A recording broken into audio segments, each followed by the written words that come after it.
ಶ್ರೀ ಆಯುರ್ವೇದಾಯ ನಮಃ. ಶ್ರೀ ಆಯುರ್ವೇದಾಯ ನಮಃ.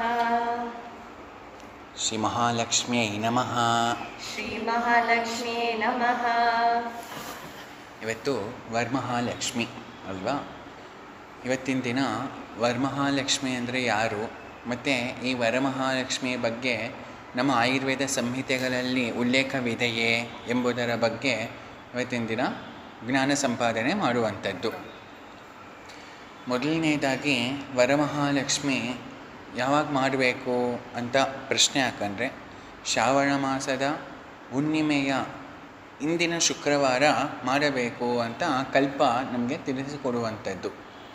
ಅಂದರೆ ಮೊದಲನೇ ಶುಕ್ರವಾರ ಅಲ್ಲ, ಎರಡನೇ ಶುಕ್ರವಾರ ಮಾಡಬೇಕು ಅಂತ.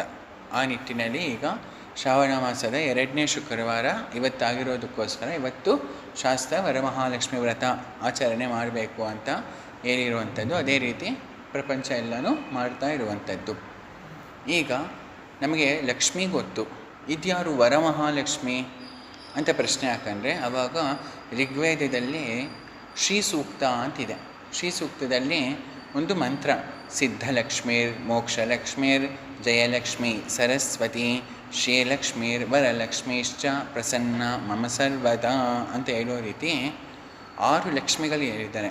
ಮೊದಲನೇದು ಸಿದ್ಧಲಕ್ಷ್ಮಿ, ಮೋಕ್ಷಲಕ್ಷ್ಮಿ, ಜಯಲಕ್ಷ್ಮಿ, ಸರಸ್ವತಿ, ಶ್ರೀಲಕ್ಷ್ಮಿ, ವರಲಕ್ಷ್ಮಿ. ನೋಡಿದ್ರ? ಅಂದರೆ ಸರಸ್ವತಿ ಅನ್ನೋದು ಒಂದು ಲಕ್ಷ್ಮೀನೇ. ಹೆಂಗೆ ಅದು ಆಮೇಲೆ ನೋಡೋಣ ಅಂತೆ. ಈಗ ವರಲಕ್ಷ್ಮಿ ಅನ್ನೋದು ಕೊನೆಯದಾಗಿ ಹೇಳಿರುವಂಥದ್ದು ಈ 6 ಲಕ್ಷ್ಮಿಗಳಲ್ಲಿ. ಈಗ ಇವತ್ತು ನಾವು ವರಲಕ್ಷ್ಮಿ ವ್ರತ ಮಾಡಿದ್ರೆ ಮತ್ತು ಸಿದ್ಧಲಕ್ಷ್ಮಿ, ಮೋಕ್ಷಲಕ್ಷ್ಮಿ, ಸರಸ್ವತಿ ಅದೆಲ್ಲ ಸಿಗೋದಿಲ್ವಾ ಅಂತ ಕೇಳಿದರೆ, ಆವಾಗ ಅನುಕ್ತ ನ್ಯಾಯ ಅಂತ ಒಂದು ಸಂಸ್ಕೃತದಲ್ಲಿ ಇದೆ. ಅಂದರೆ ಕೊನೆಯಲ್ಲಿ ಹೇಳಿರುವಂತಹ ಒಂದು ತತ್ವನ ತಿಳಿಸಿದ್ರೆ ಅದಕ್ಕಿಂತ ಮುಂಚೆ ಏನೇನು ಹೇಳಿದ್ದೀವೋ ಅದೆಲ್ಲ ಹೇಳಿಲ್ಲ ಅಂದ್ರೂ ಅದು ಬೈ ಡಿಫಾಲ್ಟ್ ಅರ್ಥ ಮಾಡ್ಕೊಳ್ಬೇಕು. ಅದನ್ನೆಲ್ಲನೂ ಅದ್ರ ಮುಖಾಂತರನೇ ಆರಾಧನೆ ಮಾಡುವುದು ಅಂತ ಸಂಸ್ಕೃತದಲ್ಲಿ ನ್ಯಾಯ. ಆ ನಿಟ್ಟಿನಲ್ಲಿ ಆ ನ್ಯಾಯ ಇಲ್ಲಿ ಸ್ವೀಕಾರ ಮಾಡಿದರೆ ವರಲಕ್ಷ್ಮಿ ವ್ರತ ಮಾಡ್ತೀವಿ ಅಂದರೆ ಸಿದ್ಧಲಕ್ಷ್ಮಿ, ಮೋಕ್ಷಲಕ್ಷ್ಮಿ, ಜಯಲಕ್ಷ್ಮಿ, ಸರಸ್ವತಿ, ಶ್ರೀಲಕ್ಷ್ಮಿ ಇಷ್ಟು 5 ಲಕ್ಷ್ಮಿಗಳು ವರಲಕ್ಷ್ಮಿಲೇ ಬರ್ತಾರೆ. ಸೊ ವರಲಕ್ಷ್ಮಿ ಮುಖಾಂತರ ಈ 5 ಮಿಕ್ಕಿರುವಂಥ 5 ಲಕ್ಷ್ಮಿಗಳನ್ನು ಇವತ್ತು ಆರಾಧನೆ ಮಾಡಿ ಆ 5 ಲಕ್ಷ್ಮಿಗಳ ಅನುಗ್ರಹವು ನಾವು ಸಂಪಾದನೆ ಮಾಡುವಂಥದ್ದು ಅಂತ ಅರ್ಥ. ಓಕೆ, ಈಗ ಲಕ್ಷ್ಮಿ ಅಂತ ಇಷ್ಟು ಸತಿ ಮಾಡ್ತಾಯಿದ್ದೀವಿ. ಇವತ್ತೆಲ್ಲರೂ ಲಕ್ಷ್ಮೀ ಪೂಜೆ ಅಂತ ಎಲ್ಲರೂ ಹೇಳುವಂಥದ್ದನ್ನು ನಾವು ಕೇಳಿಸ್ಕೊತಾ ಇರ್ತೀವಿ. ಹಂಗಾದರೆ ಲಕ್ಷ್ಮಿ ಅಂದರೆ ಏನು ಅಂತ ಗೊತ್ತಿರಬೇಕು. ಎಲ್ಲರಿಗೂ ಗೊತ್ತಿರುವಂಥದ್ದೇನು? ಲಕ್ಷ್ಮಿ ಅಂದರೆ ಏನೋ ದುಡ್ಡು ಕೊಡುವಂಥದ್ದು, ಫೋಟೋ ನಾವು ನೋಡುವಂಥದ್ದು, ಏನೋ ಬಂಗಾರದ ಕಾಯಿನ್ಸ್ ಎಲ್ಲನೂ ಹಾಕ್ತಾಯಿದ್ರೆ ಅದು ಮಹಾಲಕ್ಷ್ಮಿ ಅಂತ. ಆದರೆ ನಿಜವಾಗ್ಲೂ ಲಕ್ಷ್ಮಿ ಅಂದರೆ ಏನು ಅಂತ ಇವಾಗ ನೋಡುವಂಥದ್ದು. ಆಯಿತಾ? ಲಕ್ಷ್ಮಿ ಅಂದರೆ ದೇವಿ ಭಾಗವತ ಮಹಾಪುರಾಣದಲ್ಲಿ ನಮಗೆ ಪ್ರಮಾಣ ಸಿಗತ್ತೆ ಲಕ್ಷ್ಮಿ ಅಂದರೆ ಏನು ಅಂತ. ಅಲ್ಲಿ ವೇದವ್ಯಾಸರು ಈ ರೀತಿ ಹೇಳ್ತಾರೆ, ಲಕ್ಷ್ಯತೆ ದೃಶ್ಯತೆ ಸ್ನಿಗ್ಧದೃಷ್ಟ್ಯಾ ವಿಶ್ವಂ ಯಯ ಅನಿರ್ಷಂ ಸಾ ಲಕ್ಷ್ಮೀ ಇತಿ ಪ್ರಕೀರ್ತಿತಾ ಅಂತ. ಅಂದರೆ ಲಕ್ಷ್ಯತೆ ನೋಡ್ತಾಳಂತೆ. ಹೆಂಗೆ ನೋಡ್ತಾಳೆ? ಸ್ನಿಗ್ಧದೃಷ್ಟ್ಯಾ ಅಂದರೆ ಆರ್ಧ ದೃಷ್ಟಿಯಿಂದ ಕರುಣಾರಸದಿಂದ ನೋಡ್ತಾಳಂತೆ. ಏನನ್ನ? ವಿಶ್ವಂ, ಇಡೀ ವಿಶ್ವವನ್ನು ನೋಡ್ತಾಳಂತೆ. ಯಾವಾಗ? ಯಯ ಅನಿರ್ಷಂ ಅಂದರೆ ಹಗಲು ರಾತ್ರಿ ನೋಡ್ತಾ ಇರ್ತಾಳೆ. ಸೊ ಹಗಲು ರಾತ್ರಿ ಯಾರು ಅತ್ಯಂತ ಕರುಣಾರಸದಿಂದ ಆರ್ದ್ರ ರಸದಿಂದ ಇಡೀ ವಿಶ್ವವನ್ನು, ಆ ವಿಶ್ವದಲ್ಲಿರುವಂತಹ ಸಮಸ್ತ ಜೀವರಾಶಿಗಳನ್ನು ನೋಡ್ತಾ ಇರ್ತಾಳೋ ಅವಳು ಲಕ್ಷ್ಮಿ. ಗೊತ್ತಾಯ್ತಾ? ಲಕ್ಷ್ಮಿ ಅಂದರೆ ಎಂಥ ಮಹಾ ನಿರುಕ್ತಿ. ಇದು ನಿರುಕ್ತಿ ಆಯಿತಾ? ಅಂದರೆ ನೋಡುವಂತಹ ತಾಯಿ. ಲಕ್ಷ್ಮಿಗೆ ನಿಜವಾದ ಅರ್ಥ ಏನು ಕನ್ನಡದಲ್ಲಿ ಹೇಳಬೇಕು ಅಂದರೆ ನೋಡೋ ತಾಯಿ, ನಮ್ಮನ್ನು ನೋಡಿಕೊಳ್ಳುವಂತಹ ತಾಯಿ. ನಾವಿವತ್ತಿದ್ದೀವಿ ಅಂದರೆ ನಮ್ಮನ್ನು ಯಾರೋ ಒಬ್ಬರು ನೋಡ್ಕೊತಾ ಇರಬೇಕಲ್ವಾ? ನನ್ನನ್ನು ನೋಡ್ಕೊತಾ ಇರುವಂತಹ ತಾಯಿ ಲಕ್ಷ್ಮಿ. ಗೊತ್ತಾಯ್ತಾ? ಅದಕ್ಕೆ ನೋಡುವಂತಹ ತಾಯಿ, ನೋಡಿಕೊಳ್ಳುವಂತಹ ತಾಯಿ ಅಂತ ಅರ್ಥ. ಇದೊಂದು ತತ್ವ ಗೊತ್ತಿದ್ದರೆ ಆವಾಗ ಲಕ್ಷ್ಮೀ ಸ್ತೋತ್ರ ಗೊತ್ತಾಗತ್ತೆ. ಮಾತೃಹೀನ ಜೀವತಿ, ಎಲ್ಲರೂ ಜೀವನ ಮಾಡ್ಬೋದು. ದೈವಾತ್ ಮಾತೃ ಅಂದ ಸ್ತನಾಂದ, ನಾನೆಲ್ಲ ಅಂಧನಾಗಿದ್ದರೂ ಕೂಡ, ಅರ್ಥ ಆಯ್ತಾ? ಮಾತೃ ಇಲ್ಲ ಅಂದರೂ ಕೂಡ, ಜನ್ಮ ಕೊಟ್ಟಿರೋ ಅಮ್ಮ ಇಲ್ಲ ಅಂದರೂ ಕೂಡ ಬೈ ಚಾನ್ಸ್ ಏನೋ ಇರ್ಬೋದೇನೋ, ಅದೇ ನೀನಿಲ್ಲ ಅಂದರೆ ಯಾರೂ ಇರೋದಕ್ಕೆ ಆಗೋದಿಲ್ಲ ಅಮ್ಮ ಅಂತ ಲಕ್ಷ್ಮೀ ಸ್ತೋತ್ರದಲ್ಲಿ ಅದೇ ದೇವಿ ಭಾಗವತ ಪುರಾಣದಲ್ಲೇ ಬರುವಂಥದ್ದು. ಓಕೆನಾ? ಅಂದರೆ ನಮ್ಮನ್ನು ನೋಡ್ತಾ ಇರುವಂತಹ ತಾಯಿ, ಮತ್ತು ಯಾವಾಗಲೂ ನಮ್ಮನ್ನು ನೋಡಿಕೊಳ್ಳುವಂತಹ ತಾಯಿ, ನೋಡಿಕೊಂಡಿರುವಂತಹ ತಾಯಿ, ಮೂರೂ ಹೌದು. ಅವಳೇ ಲಕ್ಷ್ಮಿ. ಓಕೆನಾ? ಹೌದಂತೆ. ಆಮೇಲೆ ಎರಡನೇ ನಿರುಕ್ತಿ ನೋಡೋಣ. ನೆಕ್ಸ್ಟ್ ಎರಡನೇ ನಿರುಕ್ತಿ ಏನಪ್ಪ ಅಂದರೆ ಲಕ್ಷ್ಯತೆ ಮೀಯತೆ ಇತಿ ಲಕ್ಷ್ಮೀ. ಏನು? ಲಕ್ಷ್ಯತೆ ಮೀಯತೆ ಇತಿ ಲಕ್ಷ್ಮೀ ಅಂದರೆ ಲಕ್ಷ್ಯತೆ ನೋಡುವಂಥದ್ದು. ನೋಡಿ ನಮಗೆ ಎಷ್ಟು ಬೇಕೋ, ಮೀಯತೆ ಅಂದರೆ ಮಾನ, ನೋಡಿಕೊಂಡು ನಮಗೆ ಎಷ್ಟು ಬೇಕೋ ಅಷ್ಟನ್ನು ಕೊಡುವಂತಹ ತಾಯಿ ಲಕ್ಷ್ಮಿ. ಏನನ್ನು ನೋಡ್ತಾಳೆ? ನಮ್ಮ ಧರ್ಮ ಪಾಪ ಪುಣ್ಯ ಇದನ್ನು ನೋಡಿ ನಮಗೆ ಎಷ್ಟು ಬೇಕೋ ಸುಖ ದುಃಖಗಳನ್ನ ಕೊಡುವಂತಹ ತಾಯಿ ಲಕ್ಷ್ಮಿ. ಅದಕ್ಕೆ ಲಕ್ಷ್ಯತೆ ಮೀಯತೆ ಇತಿ ಲಕ್ಷ್ಮಿ. ಅದಕ್ಕೆ ನೋಡಿ ಯಾರಿಗೆ ಯಾವಾಗ ಎಷ್ಟು ಏನನ್ನು ಕೊಡಬೇಕೋ ಕೊಡುವಂತಹ ತಾಯಿ ಲಕ್ಷ್ಮಿ. ಗೊತ್ತಾಗ್ತಾ ಇದೆಯಾ? ಇದೊಂದು ಗೊತ್ತಿದ್ದರೆ ಆವಾಗ ಅಮ್ಮ ಅಂದರೆ ಏನು ಅಂತ ಗೊತ್ತಾಗತ್ತೆ. ಅದಕ್ಕೆ ಶಂಕರಾಚಾರ್ಯರು ದೇವಿ ಅಪರಾಧ ಕ್ಷಮಾಪನಾ ಸ್ತೋತ್ರದಲ್ಲಿ ಒಂದು ಶ್ಲೋಕ ಹೇಳ್ತಾರೆ. ಮತ್ಸಮ ಪಾತಕೀ ನಾಸ್ತಿ ಪಾಪಗ್ನಿ ತ್ವತ್ಸಮ ನಹಿ ಏವಂ ಜ್ಞಾತ್ವಾ ಮಹಾದೇವಿ ಯಥಾ ಯೋಗ್ಯಂ ತಥಾ ಕುರು. ನನಗೆ ಏನು ಯೋಗ್ಯನೋ, ನನಗೆ ಎಷ್ಟು ಕೊಡಬೇಕು ನಿನಗೆ ಗೊತ್ತು, ಅದಕ್ಕೆ ನೀನು ಅಷ್ಟನ್ನು ಕೊಡು ಅಷ್ಟೇ, ಜಾಸ್ತಿ ಏನು ಮಾತಾಡೋಕ್ಕೆ ಹೋಗ್ಬಾರ್ದು. ಓಕೆನಾ? ಇದು ಎಷ್ಟು ದೊಡ್ಡ ಶ್ಲೋಕ ಅಂದರೆ ಇದು ಅಥರ್ವಣ ವೇದದಲ್ಲಿ ಲಕ್ಷ್ಮೀನಾರಾಯಣ ಹೃದಯ ಅಂತಿದೆ, ಕೇಳಿರ್ತೀರ. ಅರ್ಥ ಆಯ್ತಾ? ಲಕ್ಷ್ಮೀನಾರಾಯಣ ಹೃದಯ ಹೋಮ, ಲಕ್ಷ್ಮೀನಾರಾಯಣ ಹೃದಯ ಪಾರಾಯಣ ಅದೆಲ್ಲನೂ ಇರುವಂಥದ್ದು. ಭಾರ್ಗವ ಮಹರ್ಷಿಗಳು ಅದನ್ನು ರಚನೆ ಮಾಡಿರುವಂಥದ್ದು. ಅಲ್ಲಿ ಒಂದು ಶ್ಲೋಕ ಬರುತ್ತೆ, ಪಾಪೀನಾಂ ಅಹಮೇವಾಗ್ರೋ, ಪಾಪೀನಾಂ ಅಹಮೇವಾಗ್ರೋ, ಪಾಪಿಗಳಲ್ಲಿ ನಾನು ಫಸ್ಟು ಪಾಪಿ ಅಂತೆ. ಅದು ಕಣೋ ಶರಣಾಗತಿ ಅಂದರೆ. ನಾನು ಒಪ್ಕೊಳ್ಬೇಕು, ನಾನೇನು ಪಾಪ ಮಾಡಿ ಕ್ವಶನ್ ಮಾರ್ಕ್ಗಳು ಹಾಕೋದಲ್ಲ, ನಾನು ಹೌದು ಅಂತ ಒಪ್ಕೊಳ್ಬೇಕು. ದಯಾಲೂನಾಂ ತಮಗ್ರಣೀಹಿ, ಮತ್ತು ದಯಾಳುಗಳಲ್ಲಿ ನೀನು ಫಸ್ಟ್ ಪೊಸಿಷನ್. ಸೊ ಪಾಪಿಗಳಲ್ಲಿ ನಾನು ಫಸ್ಟ್ ಪೊಸಿಷನ್. ದಯಾ ಅಂದರೆ ಅತ್ಯಂತ ಕರುಣಾರಸದಲ್ಲಿ ಕೂಡಿಕೊಂಡಿರೋದ್ರಲ್ಲಿ ನೀನು ಫಸ್ಟ್ ಪೊಸಿಷನ್. ಸೊ ನಮ್ಮಿಬ್ಬರಿಗೂ ಕರೆಕ್ಟಾಗಿದೆ ಮ್ಯಾಚು. ನಾನು ಪಾಪಿಗಳಲ್ಲಿ ಫಸ್ಟು, ನೀನು ಅತ್ಯಂತ ಕರುಣಾರಸಗಳಲ್ಲಿ ನೀನು ಫಸ್ಟು. ಅದಕ್ಕೆ ದಯನೀಯೋ ಮದನ್ಯಸ್ತೆ, ನನಗಿಂತ ಇನ್ನೊಬ್ಬ ರಕ್ಷಣೆ ಮಾಡೋದಕ್ಕೆ ನಿಮ್ಗೆ ಯಾರಿದ್ದಾರೆ, ಅದಕ್ಕೆ ನೀನು ನನ್ನನ್ನೇ ರಕ್ಷಣೆ ಮಾಡಬೇಕು. ಹಿಂಗೆ ಹೇಳ್ಬಿಟ್ರೆ ಯಾಕೆ ರಕ್ಷಣೆ ಮಾಡೋದಿಲ್ಲ? ಇದೇ ತತ್ವನೇ ಇಲ್ಲಿ ಮತ್ಸಮ ಪಾತಕೀ ನಾಸ್ತಿ. ಶಂಕರಾಚಾರ್ಯ ನೋಡು ಅದೆಲ್ಲ ಗೊತ್ತಿರುವಂಥದಕ್ಕೋಸ್ಕರನೇ ಹಿಂಗೆ ಶ್ಲೋಕಗಳು ಮಾಡ್ತಾರೆ. ಮತ್ಸಮ ಪಾತಕೀ ನಾಸ್ತಿ ಪಾಪಗ್ನಿ ತ್ವತ್ಸಮ ನಹಿ ಏವಂ ಜ್ಞಾತ್ವಾ ಮಹಾದೇವಿ ಯಥಾ ಯೋಗ್ಯಂ ತಥಾ ಕುರು ಅಂತ ಹೇಳುವಂಥದ್ದು. ಇಂಥದ್ದು ಎಷ್ಟೊಂದು ಕಡೆಯೂ ಇರುವಂಥದ್ದು ಆಯಿತಾ. ಅಸಾರೇ ಸಂಸಾರೇ ನಿಜ ಭಜನ ದೂರೇ ಜಡದಿಯ ಭ್ರಮಂತಂ ಮಾಮಂಧಂ ಪರಮ ಕೃಪಯ ಪಾತು ಮುಚಿತ ಮದನ್ಯಃ ಕೋ ದೀನಸ್ತವ ಕೃಪಣ ರಕ್ಷಾತಿ ನಿಪುಣಃ ತ್ವದನ್ಯಃ ಕೋ ವಾಮೇ ತ್ರಿಜಗತಿ ಶರಣ್ಯಃ ಪಶುಪತೆ. ನೋಡಿದ, ಮದನ್ಯಃ ಕೋ ದೀನಃ, ನನಗೆ ಬಿಟ್ಟು ಇನ್ನೊಬ್ಬ ದೀನ ಯಾರಿದ್ದಾನೆ, ಮತ್ತು ನಿನ್ನಷ್ಟು ಕೃಪ ರಕ್ಷಾತಿ ನಿಪುಣಃ, ರಕ್ಷಣೆ ಮಾಡುವಂಥ ನಿಪುಣದಲ್ಲಿ ನಿನ್ನನ್ನು ಬಿಟ್ಟು ಇನ್ಯಾರಿದ್ದಾರೆ, ಅದಕ್ಕೆ ನಿನಗೆ ನಾನೇ ಕರೆಕ್ಟಾಗಿದ್ದೀನಿ, ಅದಕ್ಕೆ ನನ್ನನ್ನು ರಕ್ಷಣೆ ಮಾಡು ಅಷ್ಟೇ. ಇದು ಶರಣಾಗತಿ ಅಂತ ಹೇಳುವಂಥದ್ದು. ಸೊ ಹಂಗೆ ಅಮ್ಮ ನೋಡಿ ಆಯಿತಾ, ನಮಗೆ ಎಷ್ಟು ಯಾವಾಗ ಏನನ್ನು ಕೊಡಬೇಕು ಅಂತ ಕೊಡುವಂತಹ ತಾಯಿ ಲಕ್ಷ್ಮಿ. ಇದು ಲಕ್ಷ್ಯತೆ ಮೀಯತೆ ಇತಿ ಲಕ್ಷ್ಮಿ ಅನ್ನೋದು ಅರ್ಥ. ಮೂರನೇ ನಿರುಕ್ತಿ ನೋಡೋಣ. ಎಲ್ಲನೂ ಹೌದು, ಓಕೆನಾ? ಹಂಗೆ ಇವಾಗ ಮೂರನೇ ನಿರುಕ್ತಿ ಏನಪ್ಪ ಅಂದರೆ ಲಕ್ಷಣಾತ್ ಲಕ್ಷ್ಮೀ ಅಂತ, ಅಥವಾ ಲಕ್ಷಣಾತ್ ಲಕ್ಷ್ಮೀ ಅಂತ. ಅಂದರೆ ಏನು ಲಕ್ಷಣ?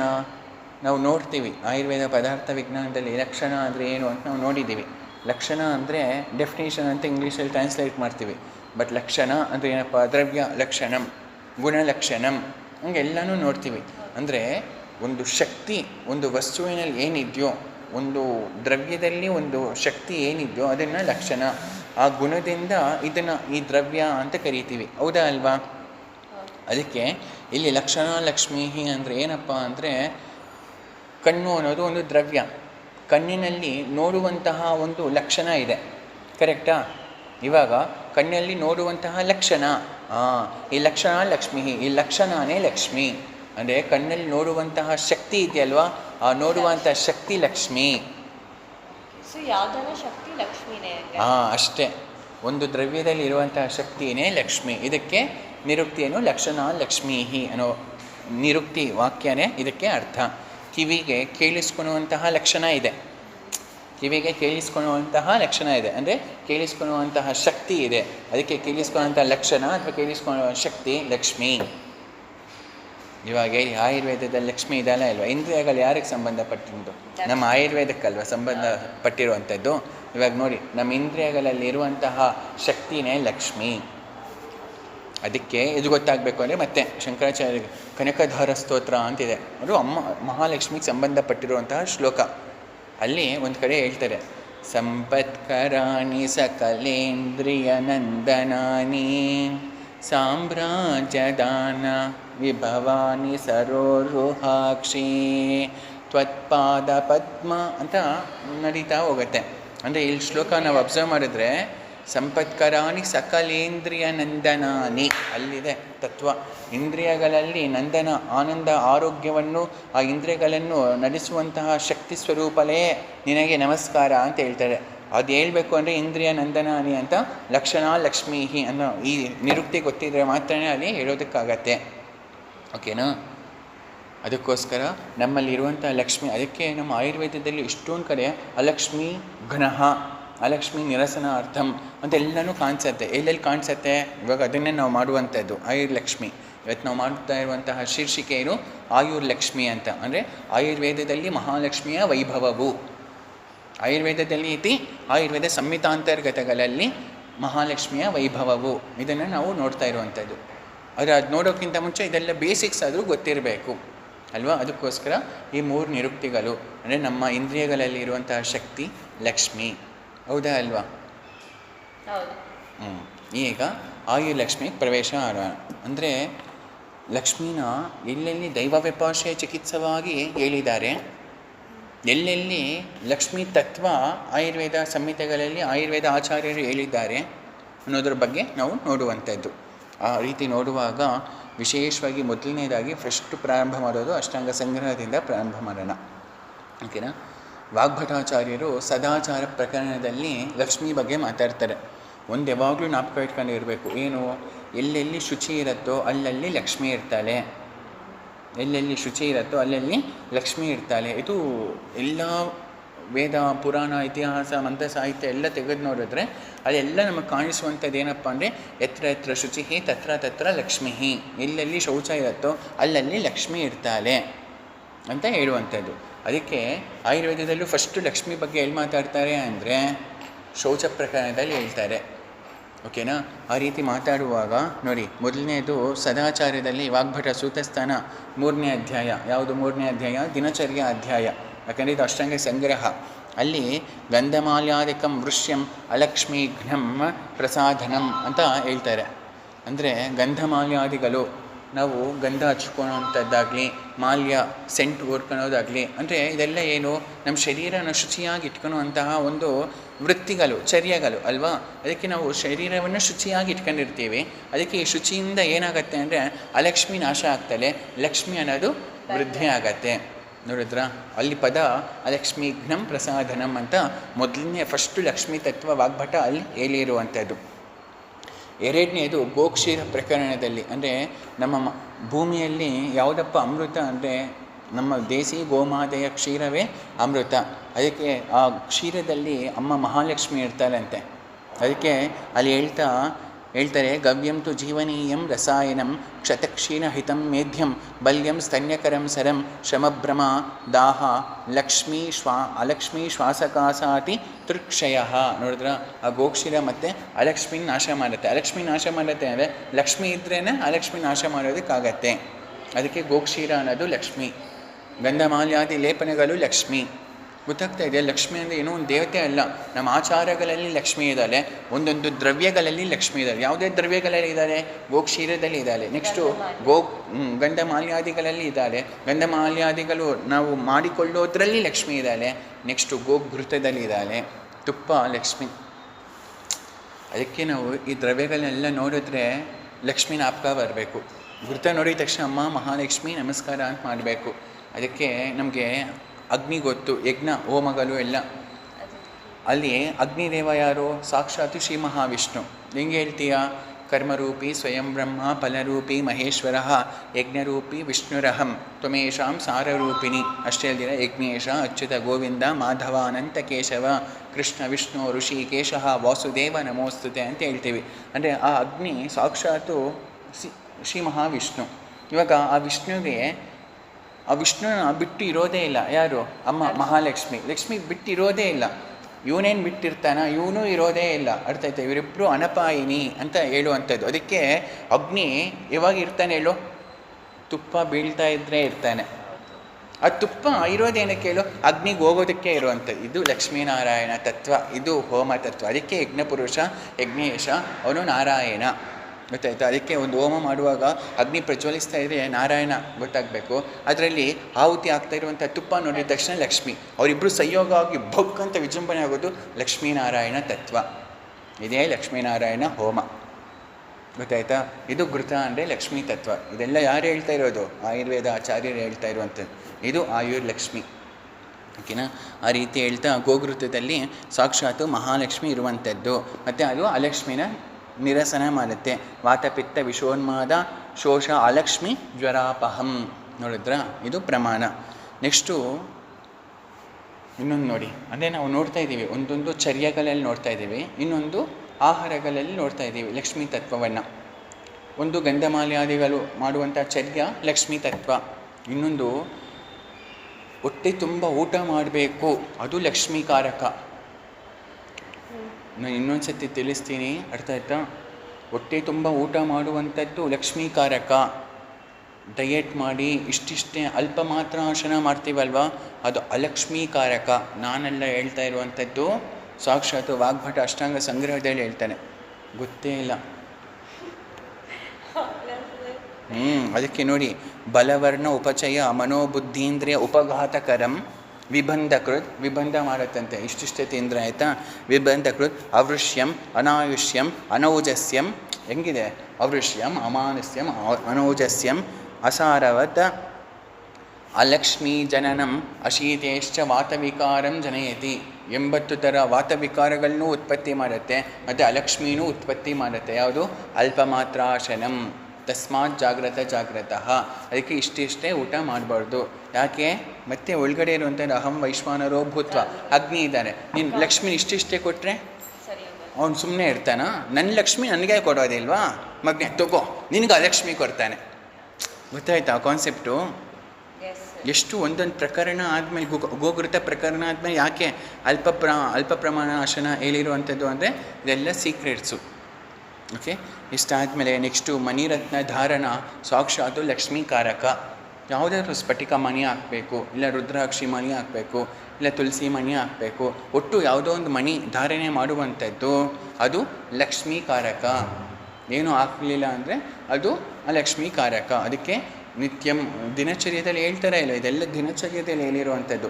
ರತ್ನಮಾಣಿ ಧಾರಣೆಗಳೆಲ್ಲನೂ ಮಾಡಬೇಕು. ಸ್ವರ್ಣನೋ ಬಂಗಾರನೋ ಏನೋ ಒಂದು ಹಾಕಿರಬೇಕು, ಅದೆಲ್ಲನೂ ಮತ್ತು ಲಕ್ಷ್ಮೀಕಾರಕ ಅಂತ ಹೇಳುವಾಗ ಚಕ್ಷುಷ್ಯಂ ಧಾರಣಾತತ್ತು ಪಾಪ್ಮ ಅಲಕ್ಷ್ಮಿ ವಿಷಾಪಹಂ ಅಂತ ಹೇಳ್ತಾ ಇರುವಂಥದ್ದು. ಆಯಿತಾ? ನೆಕ್ಸ್ಟು ನೋಡಿ, ಒಂದೊಂದು ಚರ್ಯಗಳು ಅಲಕ್ಷ್ಮಿನ ಉತ್ಪತ್ತಿ ಮಾಡುತ್ತೆ, ಅಂದರೆ ಲಕ್ಷ್ಮಿನ ದೂರ ಮಾಡಿಬಿಡುವಂಥದ್ದು. ಯಾವುದಪ್ಪ ಅಂದರೆ ಅಗ್ರದಲ್ಲಿ ಹೇಳ್ತಾರೆ, ಚರಕನೂ ಹೇಳ್ತಾನೆ, ವಾಗ್ಭಟನೂ ಹೇಳ್ತಾನೆ. ಅಗ್ರ ಪ್ರಕರಣ ಅಂತ ಒಂದು ಅಧ್ಯಾಯನೇ ಕೊಟ್ಟಿದ್ದಾನೆ ಅಷ್ಟಾಂಗ ಸಂಗ್ರಹದಲ್ಲಿ. ಚರಕಾಲದ 25ನೇ ಅಧ್ಯಾಯದಲ್ಲಿ ಯಾವುದೋ ಒಂದು ಪ್ರಕರಣ ಅಷ್ಟೇ ಅಗ್ರ ಪ್ರಕರಣ. ಅದೇ ವಾಗ್ಭಟ ಹಂಗಲ್ಲ, ಒಂದು ಅಧ್ಯಾಯನೇ ಸುಧಸ್ಥಾನ 13ನೇ ಅಧ್ಯಾಯದಲ್ಲಿ ಅಗ್ರ ಪ್ರಕರಣ ಅಧ್ಯಾಯಂ ಅಂತ ಕೊಟ್ಟಿದ್ದಾನೆ. ಅಲ್ಲಿ ಅಲಕ್ಷ್ಮಿ ಮಾಡೋದ್ರಲ್ಲಿ ಯಾವುದು ಶ್ರೇಷ್ಠ ಚರ್ಯ ಅಂದರೆ ರಜಸ್ವಲಾಭಿಗಮನಂ ಅಲಕ್ಷ್ಮೀ ಮುಖಾನಂ. ಅಲಕ್ಷ್ಮಿ ನಿನ್ನನ್ನು ನೋಡಬೇಕು, ನಿನ್ನ ಮುಖ ನೋಡಬೇಕು ಅಂದರೆ ರಜಸ್ವಲ ಅಭಿಗಮನ ಮಾಡಿದ್ರೆ ಅಲಕ್ಷ್ಮಿ ಬರ್ತಾಳಂತೆ. ತಸ್ಮಾತ್ ಜಾಗ್ರತಃ. ಅದಕ್ಕೆ ರಜಸ್ವಲ ಆಗಿರೋಳು ತನ್ನ ನಿಯಮಗಳೇ ಇರಬೇಕು. ಮತ್ತು ಒಬ್ಬ ಪುರುಷನು ರಜಸ್ವಲ ಅಭಿಗಮನ ಮಾಡಬಾರ್ದು. ಇಬ್ಬರಿಗೂ ಅದು ಧರ್ಮ ಸಮ್ಮತ ಆಗಿರುವಂಥದ್ದು. ಓಕೆನಾ ಅಂತ ಹೇಳ್ತಾ ನೆಕ್ಸ್ಟು ನಾವು ಧೂಪ ಕರ್ಮ ಮಾಡ್ತೀವಿ. ಆ ಧೂಪ ಸಾಕ್ಷಾತ್ ಮಹಾಲಕ್ಷ್ಮಿ ಕಾರಕ. ಗೊತ್ತಾ? ಅಲಕ್ಷ್ಮಿನ ದೂರ ಮಾಡುತ್ತೆ, ಮನೆಯಲ್ಲಿ ಲಕ್ಷ್ಮಿನ ಉತ್ಪತ್ತಿ ಮಾಡುತ್ತೆ. ಅದಕ್ಕೆ ಧೂಪ ಮಾಡಬೇಕು. ಓಕೆನಾ? ಲಕ್ಷ್ಮಿ ಅನ್ನೋದು ನಮ್ಮ ಆಯುರ್ವೇದದಲ್ಲಿ ಎಷ್ಟೊಂದು ದ್ರವ್ಯಗಳಿಗೆ ಪರ್ಯಾಯ, ಸಿನೋನಿಮ್ಸು. ಯಾರಿಗಾದ್ರೂ ಗೊತ್ತಾ ಲಕ್ಷ್ಮಿ ಯಾವ ದ್ರವ್ಯಕ್ಕೆ ಪರ್ಯಾಯ ಅಂತ? ಗುಗ್ಗುಲುಗೆ ಲಕ್ಷ್ಮಿ ಅಂತ ಇದೆ. ಗುಗ್ಗುಲು ನಾರಾಯಣ, ಆದರೆ ಗುಗ್ಗುಲು ಲಕ್ಷ್ಮಿನೂ ಹೌದು. ಅದೊಂದು. ನೆಕ್ಸ್ಟು ಎರಡನೇದು ಅದು ನಾರಾಯಣಿ ಶತಾವರಿ. ಲಕ್ಷ್ಮಿ ಅನ್ನೋದು ಶಮಿ ಗೊತ್ತಾ? ಶಮಿಗೆ ಲಕ್ಷ್ಮಿ ಅಂತ ಹೆಸರು. ಯಾರು ಹೇಳ್ತಾ ಇರುವಂಥದ್ದು? ಆಯುರ್ವೇದ ರಸಾಯನ ಟೀಕಾದಲ್ಲಿ ಹೇಳಿರುವಂಥದ್ದು. ಆಯುರ್ವೇದ ರಸಾಯನ ಏನು? ಅದು ಅಷ್ಟಾಂಗ ಹೃದಯಕ್ಕೆ ಇರುವಂತಹ ಏನು ವ್ಯಾಖ್ಯಾನ, ಟೀಕಾ ಬರೆದಿರುವಂಥದ್ದು ಹೇಮಾದ್ರಿ ಆಚಾರ್ಯರು ಅಲ್ವಾ. ಅಲ್ಲಿ ಲಕ್ಷ್ಮೀ ಇತಿ ಶಮಿ ಅಂತ ಉಪಯೋಗಿಸ್ತಾರೆ. ಅಂದರೆ ಶಮಿ ವೃಕ್ಷ ಲಕ್ಷ್ಮಿ ಅಂತೆ. ಓಕೆನಾ. ನೆಕ್ಸ್ಟ್ ಎರಡನೇ ಲಕ್ಷ್ಮಿ ಅಂತ ಯಾವುದಕ್ಕೆ ಪರ್ಯಾಯ ಅಂದರೆ ಎರಡಾಯಿತು. ಒಂದು ಗುರುಗೆ ಲಕ್ಷ್ಮಿ, ಎರಡನೇ ಶಮಿಗೆ ಲಕ್ಷ್ಮಿ, ಮೂರನೇದು ಲಕ್ಷ್ಮಿ ಅಂದರೆ ಯಾವುದಕ್ಕೆ ಅಂದರೆ ಪದ್ಮ. ಪದ್ಮ ಅಂದ್ರೇ ಅಮ್ಮ ಲಕ್ಷ್ಮಿ, ಕಮಲನೇ ಲಕ್ಷ್ಮಿ. ಪದ್ಮಾಸನೆ ಪದ್ಮಹೂರು ಪದ್ಮಾಕ್ಷಿ ಪದ್ಮಸಂಭವೇ ತ್ವಂ ಮಾಂ ಭಜಸ್ವ ಪದ್ಮಾಕ್ಷಿ ಏನ ಸೌಖ್ಯಂ ಲಭಾಮ್ಯಹಂ. ಕಮಲೇ ಕಮಲಾನನೇ ಎಲ್ಲ ಕಮಲ ಕಮಲ ಅಂದ್ರೇ ಅಮ್ಮ. ಪದ್ಮ ಪದ್ಮಾಯೈ ನಮಃ, ಅದಕ್ಕೆ ಪದ್ಮಾವತಿ, ಅವಳೇ ಪದ್ಮಾವತಿ ಅಂತ ಆಗಿರುವಂಥದ್ದು. ಸೊ 3 ದ್ರವ್ಯಗಳಿಗೆ ಆಯುರ್ವೇದದಲ್ಲಿ ಲಕ್ಷ್ಮಿ ಅಂತಲೇ ನಾಮ ಇರುವಂಥದ್ದು. ನೋಡಿದ್ರ ಆಯುರ್ವೇದದಲ್ಲಿ ಲಕ್ಷ್ಮಿ ಮಹಾತ್ಮೆ ಎಷ್ಟಿದೆ. ಇದು ಆಯುರ್ಲಕ್ಷ್ಮಿ ಅಂತ ಹೇಳ್ತಾ, ಸೊ ಧೂಪಕರ್ಮ ಮಾಡುವಂಥದ್ದು ಸಾಕ್ಷಾತ್ತು ಲಕ್ಷ್ಮೀಕಾರಕ, ಅಲಕ್ಷ್ಮಿ ಅಪಹರಣ ಮಾಡುವಂಥದ್ದು ಅಂತ ಹೇಳ್ತಾ, ಅಷ್ಟಾಂಗ ಸಂಗ್ರಹದಲ್ಲಿ 108 ತತ್ವಗಳನ್ನ ತಿಳಿಸ್ತಾರೆ. ಶಾರೀರ ಸ್ಥಾನ 12ನೇ ಅಧ್ಯಾಯ, ದೂತಾದಿ ವಿಜ್ಞಾನೀಯಂ ಶಾರೀರಂ ಅಂತ ಅಧ್ಯಾಯದ ಹೆಸರು ಆಯಿತಾ. ಅಲ್ಲಿ 108 ಮಂಗಲಂ ಅಂತ ಹೇಳ್ತಾರೆ. ಅಂದರೆ 108 ಮಂಗಲ ನಾಮಗಳು ಮತ್ತು ಮಂಗಲ ವಸ್ತುಗಳ ಬಗ್ಗೆ ಉಲ್ಲೇಖ ಇದೆ. ಅದನ್ನು ದರ್ಶನ ಆಗಲಿ, ಸ್ಪರ್ಶನ ಆಗಲಿ, ಕೀರ್ತನೆ ಆಗಲಿ 3 ಅಶುಭ ದೂರ ಮಾಡುತ್ತೆ, ಶುಭವನ್ನು ಉತ್ಪತ್ತಿ ಮಾಡುತ್ತೆ. ಗೊತ್ತಾಗ್ತಾ ಇದೆಯಲ್ಲೋ. ನೋಡಿ ಎಷ್ಟಿದೆ ಆಯುರ್ವೇದ. ಇದೆಲ್ಲ ಯಾವುದೋ ನಾನು ಧರ್ಮಸಿಂಧು ಅಥವಾ ಧರ್ಮಶಾಸ್ತ್ರ ಮಾಡ್ತಾ ಇಲ್ಲ. ಓಕೆನಾ. ಇದೆಲ್ಲನೂ ಆಯುರ್ವೇದದಲ್ಲೇ ಧರ್ಮಶಾಸ್ತ್ರ ಧರ್ಮಸಿಂಧು ಮಾಡ್ತಾ ಇರುವಂಥದ್ದು ಅಂತ ಹೇಳ್ತಾ, ಅಲ್ಲಿ ಶಾರೀರ ಸ್ಥಾನ 12ನೇ ಅಧ್ಯಾಯದಲ್ಲಿ 108 ದ್ರವ್ಯಗಳಲ್ಲಿ ಲಕ್ಷ್ಮಿ ಅಂತ ಒಂದು ನಾಮ ಉಪಯೋಗಿಸ್ತಾನೆ. ಅಂದರೆ ಲಕ್ಷ್ಮೀನ ದರ್ಶನ ಮಾಡೋದಾಗಲಿ, ಲಕ್ಷ್ಮೀನ ಸ್ಪರ್ಶ ಮಾಡೋದಾಗಲಿ, ಲಕ್ಷ್ಮೀನ ಕೀರ್ತನೆ ಮಾಡೋದಾಗಲಿ ಶುಭದಾಯಕ. ನೋಡೋದ ಇವತ್ತಿನ ದಿನ ನಾವು ಅಮ್ಮನ ಕೀರ್ತನೆ ಅಲ್ವಾ ಮಾಡ್ತಾ ಇರುವಂಥದ್ದು. ಎಷ್ಟು ಶುಭದಾಯಕ. ಎಲ್ಲರಿಗೂ ಪುಣ್ಯ ಇಲ್ಲ ನೋಡಿ, ಎಷ್ಟು ಲಿಮಿಟೆಡ್ ಆಗೇ ಇದೆ. ಎಲ್ಲರಿಗೂ ಆ ಭಾಗ್ಯ ಇರೋದಿಲ್ಲ. ಇದೆಲ್ಲ ಫ್ಯಾಕ್ಟ್ ಒಪ್ಕೊಳ್ಬೇಕಾಗಿರೋ ಅಂಥದ್ದು ಅಲ್ವಾ. ಎಲ್ಲರೂ ಬೇರೆ ಟೈಮಲ್ಲಿ ಎಲ್ಲರೂ ಕೂತ್ಕೊಂಡಿರ್ತಾರೆ. ಅದು ಇದು ಆ ಕೀರ್ತನೆ ಕೇಳಿಸ್ಕೊಳ್ಬೇಕು ಅಂದರೂ ಪುಣ್ಯ ಇರಬೇಕು, ಅಮ್ಮ ಅನುಗ್ರಹ ಇರಬೇಕು. ಇಲ್ಲಿ ವಿಶೇಷವಾಗಿ ನಿಮಗೆಲ್ಲನೂ ಇದೆ. ಅದಕ್ಕೋಸ್ಕರ ನೀವೆಲ್ಲ ಇದನ್ನು ಕೀರ್ತನೆ ಅದನ್ನು ಶ್ರವಣ ಮಾಡೋದಕ್ಕೆ ನಿಮಗೆ ಪಾತ್ರತ್ವ ಇದೆ. ಓಕೆನಾ. ಆ ಭಕ್ತಿ ಎಲ್ಲರೂ ಇದ್ದರೂ ಕೂಡ ವರ್ಷಕ್ಕೆ ಫೋನ್ ಮಾಡು ಅಂತ ಹೇಳಿದೆ. ಯಾಕೆ? ಅಲ್ಲಿರುವಂಥ ಭಕ್ತಿ ಅಮ್ಮ ಕರೆಸ್ಕೊಂತಾಳೆ, ಇಲ್ಲ ಅಂದರೆ ಇಲ್ಲ. ಓಕೆನಾ.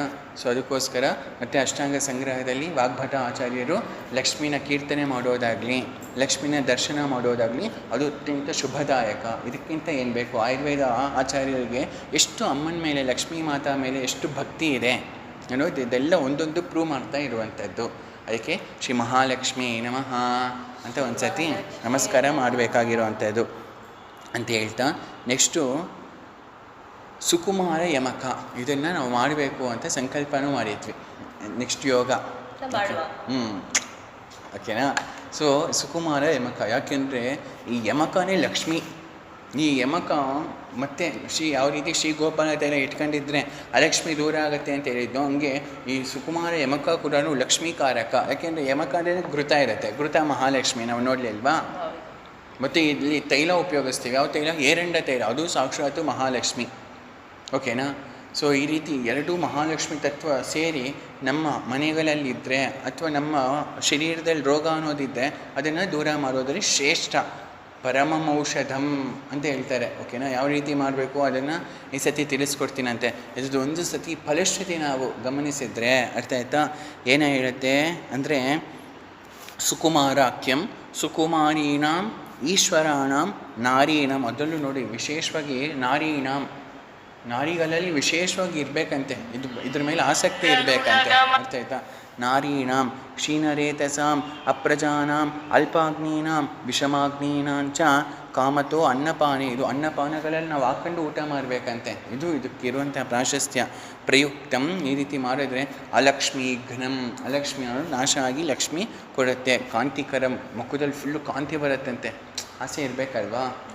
ಕಾಂತಿಕರಂ ಬಲ್ಯಂ ಬ್ರಹ್ಮಣಂ ವಯಸ್ಥಾಪನಂ ವರ್ಮ ವಿದ್ರತಿ ಪ್ಲೀಹ ಗುಲ್ಮ ಉದಾವೃತ ಶೋಪ ಉದರ ಹರ್ಷ ಮೇಢ್ರ ಯೋನಿ ರೋಗೀಶು. ನೋಡಿ, ಯೋನಿ ರೋಗಗಳಲ್ಲಿ ವಿಶೇಷವಾಗಿ ಮಹಾವಾತವ್ಯಾಧಿಷು ಚ ಪರಮಮೌಷಧಂ. ನೋಡ್ದ, ಅಲಕ್ಷ್ಮೀಘ್ನಂ ಪರಮಮೌಷಧಂ, ಯೋನಿ ರೋಗೇಶು ಪರಮಮೌಷಧಂ, ವಾತರೋಗೇಶು ಪರಮಮೌಷಧಂ. ಇದಕ್ಕಿಂತ ದೊಡ್ಡ ಔಷಧಿ ಇಲ್ಲ. ಅದಕ್ಕೆ ಸುಕುಮಾರ ಅಂತ ಇದಕ್ಕೆ ಹೆಸರು ಇರುವಂಥದ್ದು. ನೆಕ್ಸ್ಟು ಬಲತೈಲ ಗೊತ್ತಲ್ವಾ? ಆ ಬಲತೈಲನೂ ಅಷ್ಟೇ ಅಲಕ್ಷ್ಮಿನ ನಾಶ ಮಾಡುವುದರಲ್ಲಿ ಶ್ರೇಷ್ಠ ಅಂತ ಆಚಾರ್ಯರು ಹೇಳುವಂಥದ್ದು. ಇನ್ನು ಪ್ರತಿಸರಣ ಅಂತ ಇದೆ. ಪ್ರತಿಸರಣ ಅಂದರೆ ಹೆಂಗೆ ಗೊತ್ತಾ? ನಾನು ಅದಕ್ಕೆ ಹೆಸರು ಇಟ್ಟಿರುವಂಥದ್ದು ಕರಸೂತ್ರ ಕಂಕಣಂ ಅಂತ. ಏನು?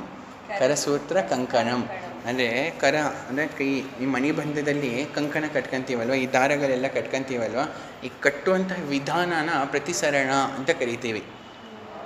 ಓಕೆನಾ? ಇಲ್ಲಿ ಕಟ್ಕೊಳೋ ಅಂಥದ್ದು ನಾನೆಲ್ಲ ಹೇಳ್ತಾ ವಾಗ್ಭಟ ನೋಡಿ, ಇದೆಲ್ಲ ಗೊತ್ತಿಲ್ಲ, BMS ಮುಗಿಸ್ಬಿಟ್ಟಿದ್ದೀವಿ. ಹಾಂ, ಇದೆಲ್ಲ ಆಯುರ್ವೇದದಲ್ಲೇ ಇದೆ. ವಾಗ್ಭಟಾಚಾರ್ಯರು ಹೇಳಿರುವಂಥದ್ದು ಪ್ರತಿಸರಣ ಅಂತ. ಅಂದರೆ ಕರಸೂತ್ರ ಕಂಕಣ ಅಂತ ಹೇಳುವಂಥದ್ದು ಆಯಿತಾ. ಇದು ಮಾಡುವಂಥದ್ದು ಸಾಕ್ಷಾತ್ತು ಲಕ್ಷ್ಮೀಕಾರಕ, ಅದು ನಮಗೆ ರಕ್ಷಣೆಯನ್ನು ಕೊಡುವಂಥದ್ದು. ಅಂದರೆ ಎಲ್ಲ ಕಡೆ ನಾವು ಅಬ್ಸರ್ವ್ ಮಾಡ್ತಾಯಿದ್ರೆ ಏನಪ್ಪ ಅಂದರೆ ಅಲಕ್ಷ್ಮೀಘ್ನಂ ಅಲಕ್ಷ್ಮಿ ಅಪಹಂ ಅಂತ ಹೇಳ್ತಾ ಇರುವಂಥದ್ದು ನಾನು ನೋಡಿದೆ. ಅಂದರೆ ನಮ್ಮ ಇಂದ್ರಿಯಗಳಲ್ಲಿ ಇರುವಂತಹ ಶಕ್ತಿಯೇ ಲಕ್ಷ್ಮಿ. ಅಂದರೆ ಅಲಕ್ಷ್ಮೀಘ್ನ ಅಂದರೆ ನಮ್ಮ ಇಂದ್ರಿಯಗಳ ಅಕಸ್ಮಾತ್ ಶಕ್ತಿ ಇಲ್ಲ, ಆಲಸ್ಯ ಇದೆ, ದೌರ್ಬಲ್ಯ ಇದೆ, ಆ ಉತ್ಸಾಹ ಇಲ್ಲ ಅಂತ ಹೇಳಿದ್ರೆ ಇದೆಲ್ಲನೂ ನಮಗೆ ಉತ್ಸಾಹ ಕೊಡುವಂಥದ್ದು. ಅದಕ್ಕೆ ಒಂದು ಗುಣ ಏನು ಗೊತ್ತಾ? ಲಕ್ಷ್ಮೀ ಗುಣ ಏನಪ್ಪ ಅಂದರೆ ಉತ್ಸಾಹವಂತನಾಗಿರುವಂಥದ್ದೇ ಲಕ್ಷ್ಮೀ ಸಂಪತ್ತಿದೆ ಅಂತ. ಯಾವಾಗಲೂ ಅಯ್ಯ ಅಂತಿದ್ರೆ ಅಲಕ್ಷ್ಮಿ ಇದೆ, ದರಿದ್ರ ಇದೆ ಅಂತ. ಗೊತ್ತಾಗ್ತಾ ಇದೆಯಾ? ಅದಕ್ಕೆ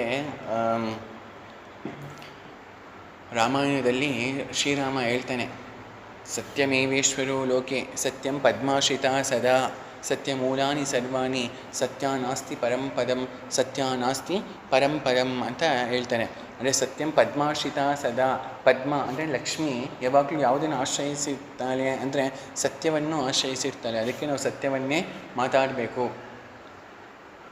ಸತ್ಯಂ ಬ್ರೂಯಾನ್ ಪ್ರಿಯಂ ಬ್ರೂಯಾನ್ ನ ಬ್ರೂಯಾತ್ ಸತ್ಯಮಪ್ರಿಯಂ ಪ್ರಿಯಂಚನ ಅನೃತಂ ಬ್ರೂಯಾತ್ ಏಷ ಧರ್ಮ ಸನಾತನಃ.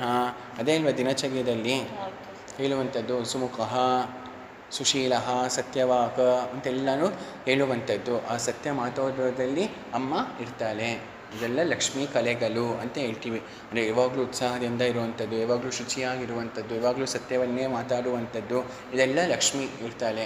ಮತ್ತು ಲಕ್ಷ್ಮಿ ಇದ್ದಾಳೆ ಅಂತ ಅದು ಪ್ರೂವು. ಓಕೆನಾ? ಇಷ್ಟು ಹೇಳ್ತಾ ನೆಕ್ಸ್ಟು ಸ್ನಪನ ವಿಧಿ. ಸ್ನಾನ ಮಾಡುವಂಥದ್ದು ಮತ್ತು ಲಕ್ಷ್ಮೀಕಾರಕ. ಮತ್ತು ಸ್ನಾನ ಮಾಡುವಾಗ ಲಕ್ಷ್ಮೀ ಸ್ಮರಣೆ ಮಾಡಬೇಕು. ಎಷ್ಟು ಜನ ನಾವು ಸ್ಮರಣೆ ಮಾಡ್ತೀವಿ ಸ್ನಾನ ಮಾಡುವಾಗ? ಒಂದು ಶ್ಲೋಕನೇ ಇದೆ. ಏನಂತ?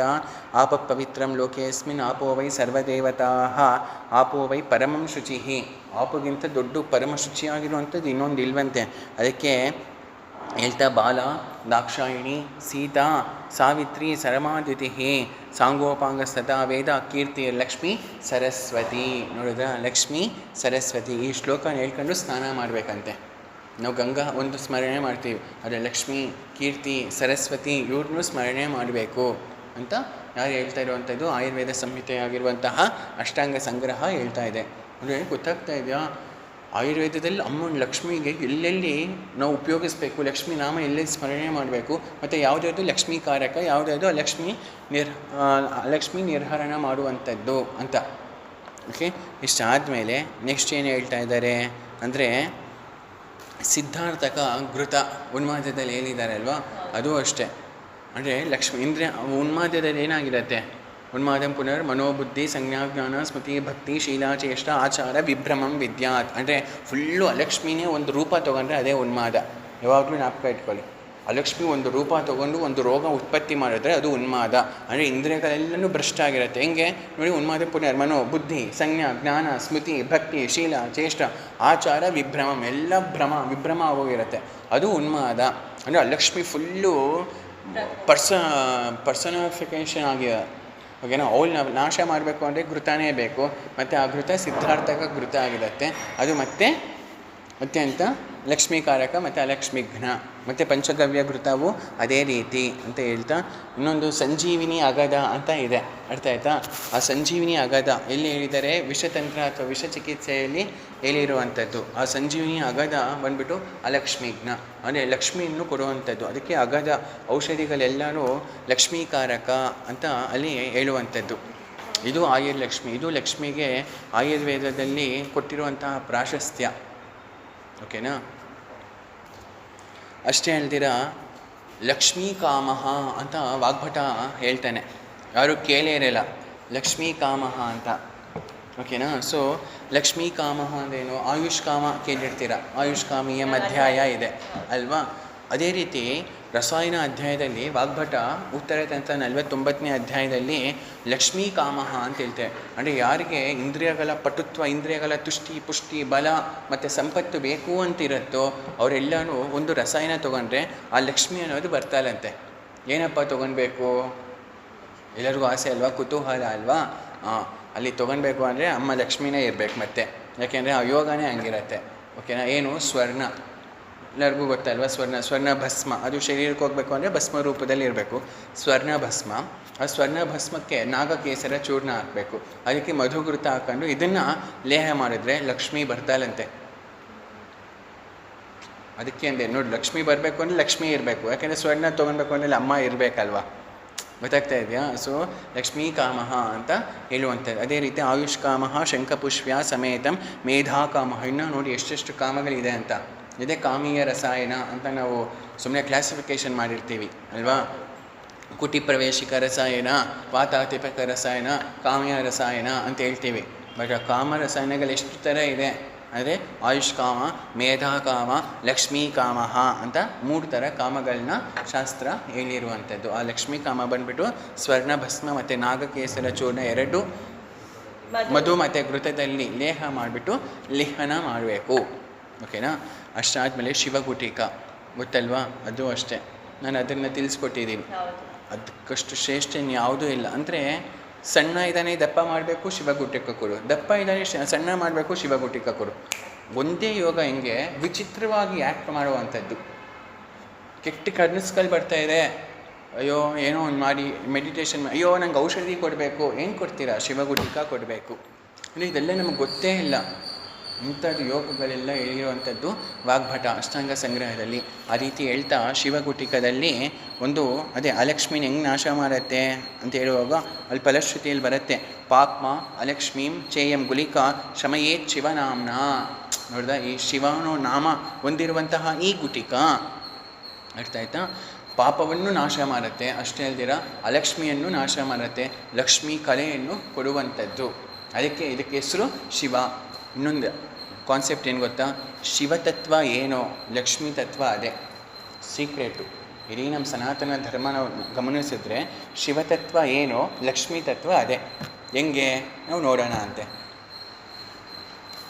ಇವಾಗ ದ್ರವ್ಯಗುಣದವ್ರು ಬಂದರು, ಸ್ವಲ್ಪ ದ್ರವ್ಯಗುಣ ಮಾತಾಡಬೇಕು ಲಕ್ಷ್ಮೀ ದೇವಿನ. ಅವಾಗಲೇ ನಾವು ನೋಡಿದ್ವಿ, ಇವ್ರು ಬರೋಕ್ಕಿಂತ ಮುಂಚೆನೇ ನಾವು ದ್ರವ್ಯಗುಣ ನಾವು ನೋಡಿದ್ವಿ.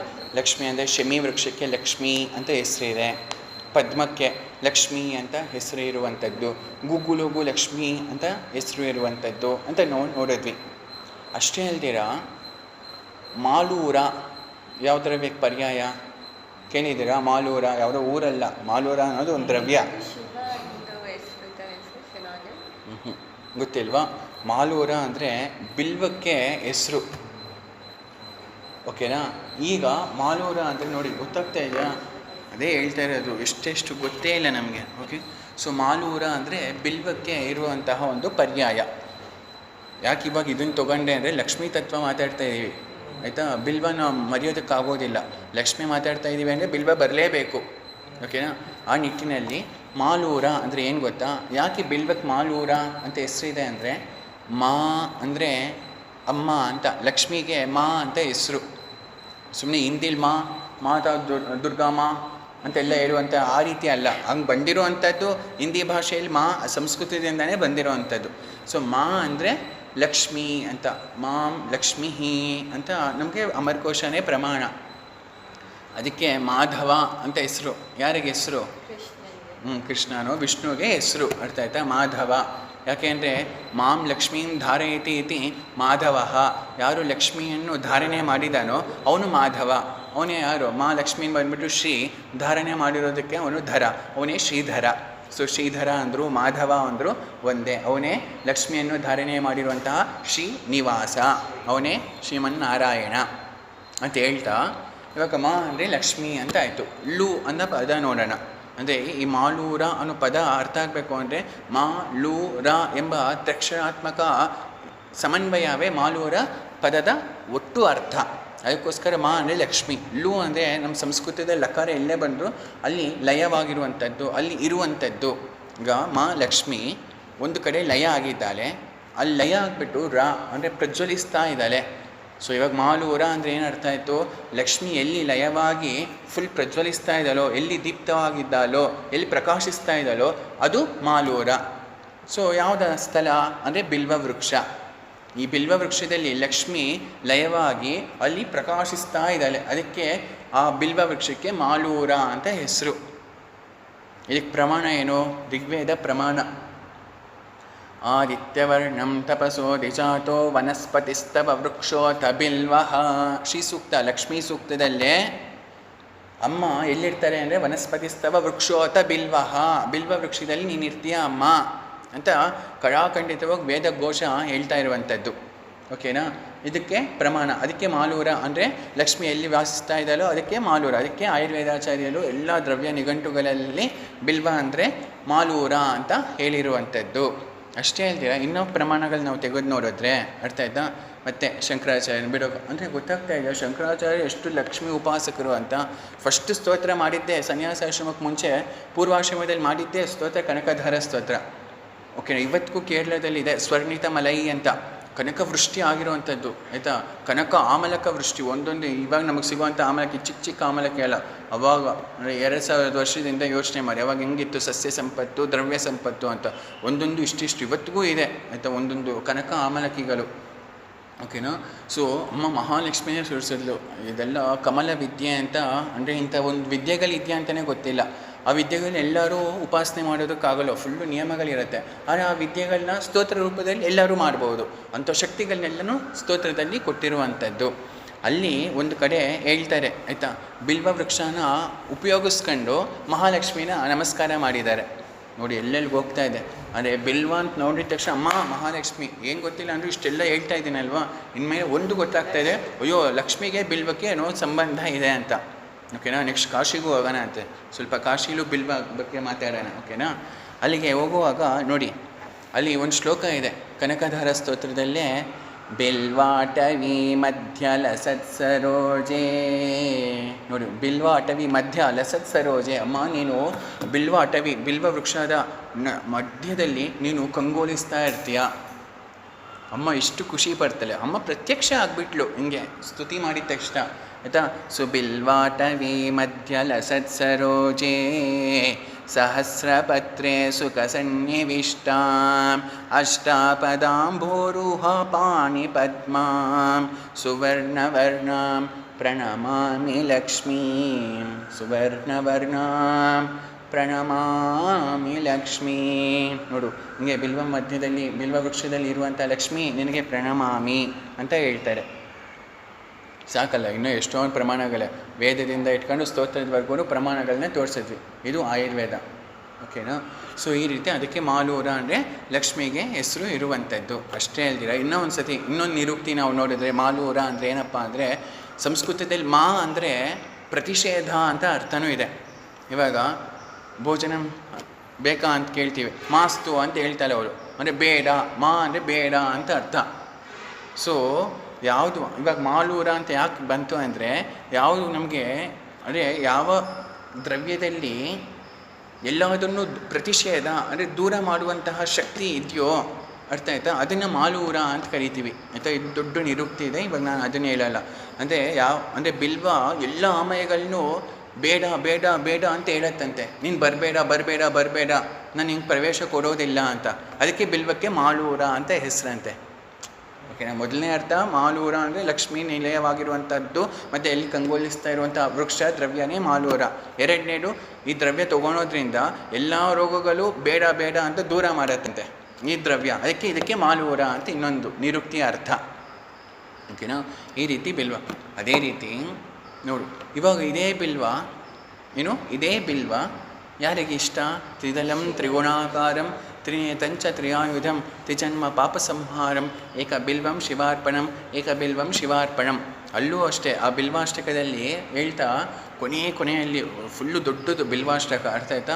ಅಲ್ಲಿ ಬರ್ತಾ ಲಕ್ಷ್ಮೀ ಸ್ತನಾಸ್ತನುತ್ಪತ್ತೇ ಬಿಲ್ವ ಏಕ ಬಿಲ್ವಂ ಶಿವಾರ್ಪಣಂ ಅಂತ. ಅಂದರೆ ಲಕ್ಷ್ಮಿಯಿಂದ ಉತ್ಪತ್ತಿಯಾಗಿರುವಂತಹ ಬಿಲ್ವವೇ, ಶಿವನಿಗೆ ಪ್ರೀತಿಯ ಆಗಿರುವಂತಹ ಬಿಲ್ವವೇ ನಿನ್ನನ್ನು ಕೊಡೋದ್ರಿಂದ ನನ್ನ ಸಮಸ್ತ ಪಾಪಗಳು ನಿವಾರಣೆ ಆಗುತ್ತೆ. ನೋಡಿ, ಅಲ್ಲಿ ಬಿಲ್ವಾಷ್ಟಕದಲ್ಲೂ ಲಕ್ಷ್ಮಿಗೆ ಮತ್ತು ಬಿಲ್ವಕ್ಕೆ ಮತ್ತು ಶಿವನಿಗೆ ಇರುವಂತಹ ಸಮನ್ವಯ ನೋಡ್ತಾ ಇದ್ದೀವಿ. ಅದಕ್ಕೆ ಹೇಳಿದ್ದು ಲಕ್ಷ್ಮೀ ತತ್ವ ಒಂದೇ, ಶಿವ ತತ್ವ ಒಂದೇ. ಅದಕ್ಕೆ ಶಿವಗುಟಿಕದಲ್ಲಿ ನಾಂ ಶಿವ ಲಕ್ಷ್ಮೀ ಅಲಕ್ಷ್ಮೀ ಪಹಂ ಅಂತ ಹೇಳಿರುವಂಥದ್ದು. ಗೊತ್ತಾಗ್ತಾ ಇದೆಯಾ? ಇದೆಲ್ಲ ಗೊತ್ತಿಲ್ಲ ಅಂದರೆ ಆಯುರ್ವೇದ ಗೊತ್ತಾಗೋದೇ ಇಲ್ಲ. ಇಷ್ಟೆಲ್ಲ ಸೀಕ್ರೆಟ್ಸು ಇರುವಂಥದ್ದು ಅಂತ ಹೇಳ್ತಾ ಸಾಕು, ಮುಂದೆ ಹೋಗೋಣ ಆಯಿತಾ? ಸೊ ಈಗ ಲಕ್ಷ್ಮಿ ಮುಂದುವರಿಸ್ತಾ ಇವಾಗ ಲಕ್ಷ್ಮಿ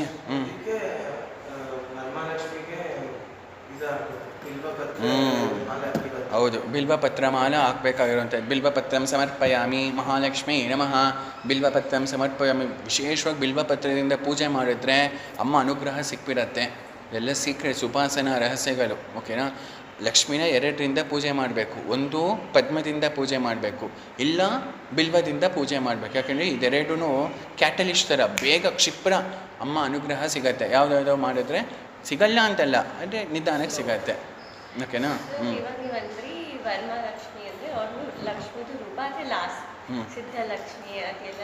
ಲಾಸ್ಟ್ ಅಲ್ಲ, she is the one who is the embodiment of all the Lakshmi's.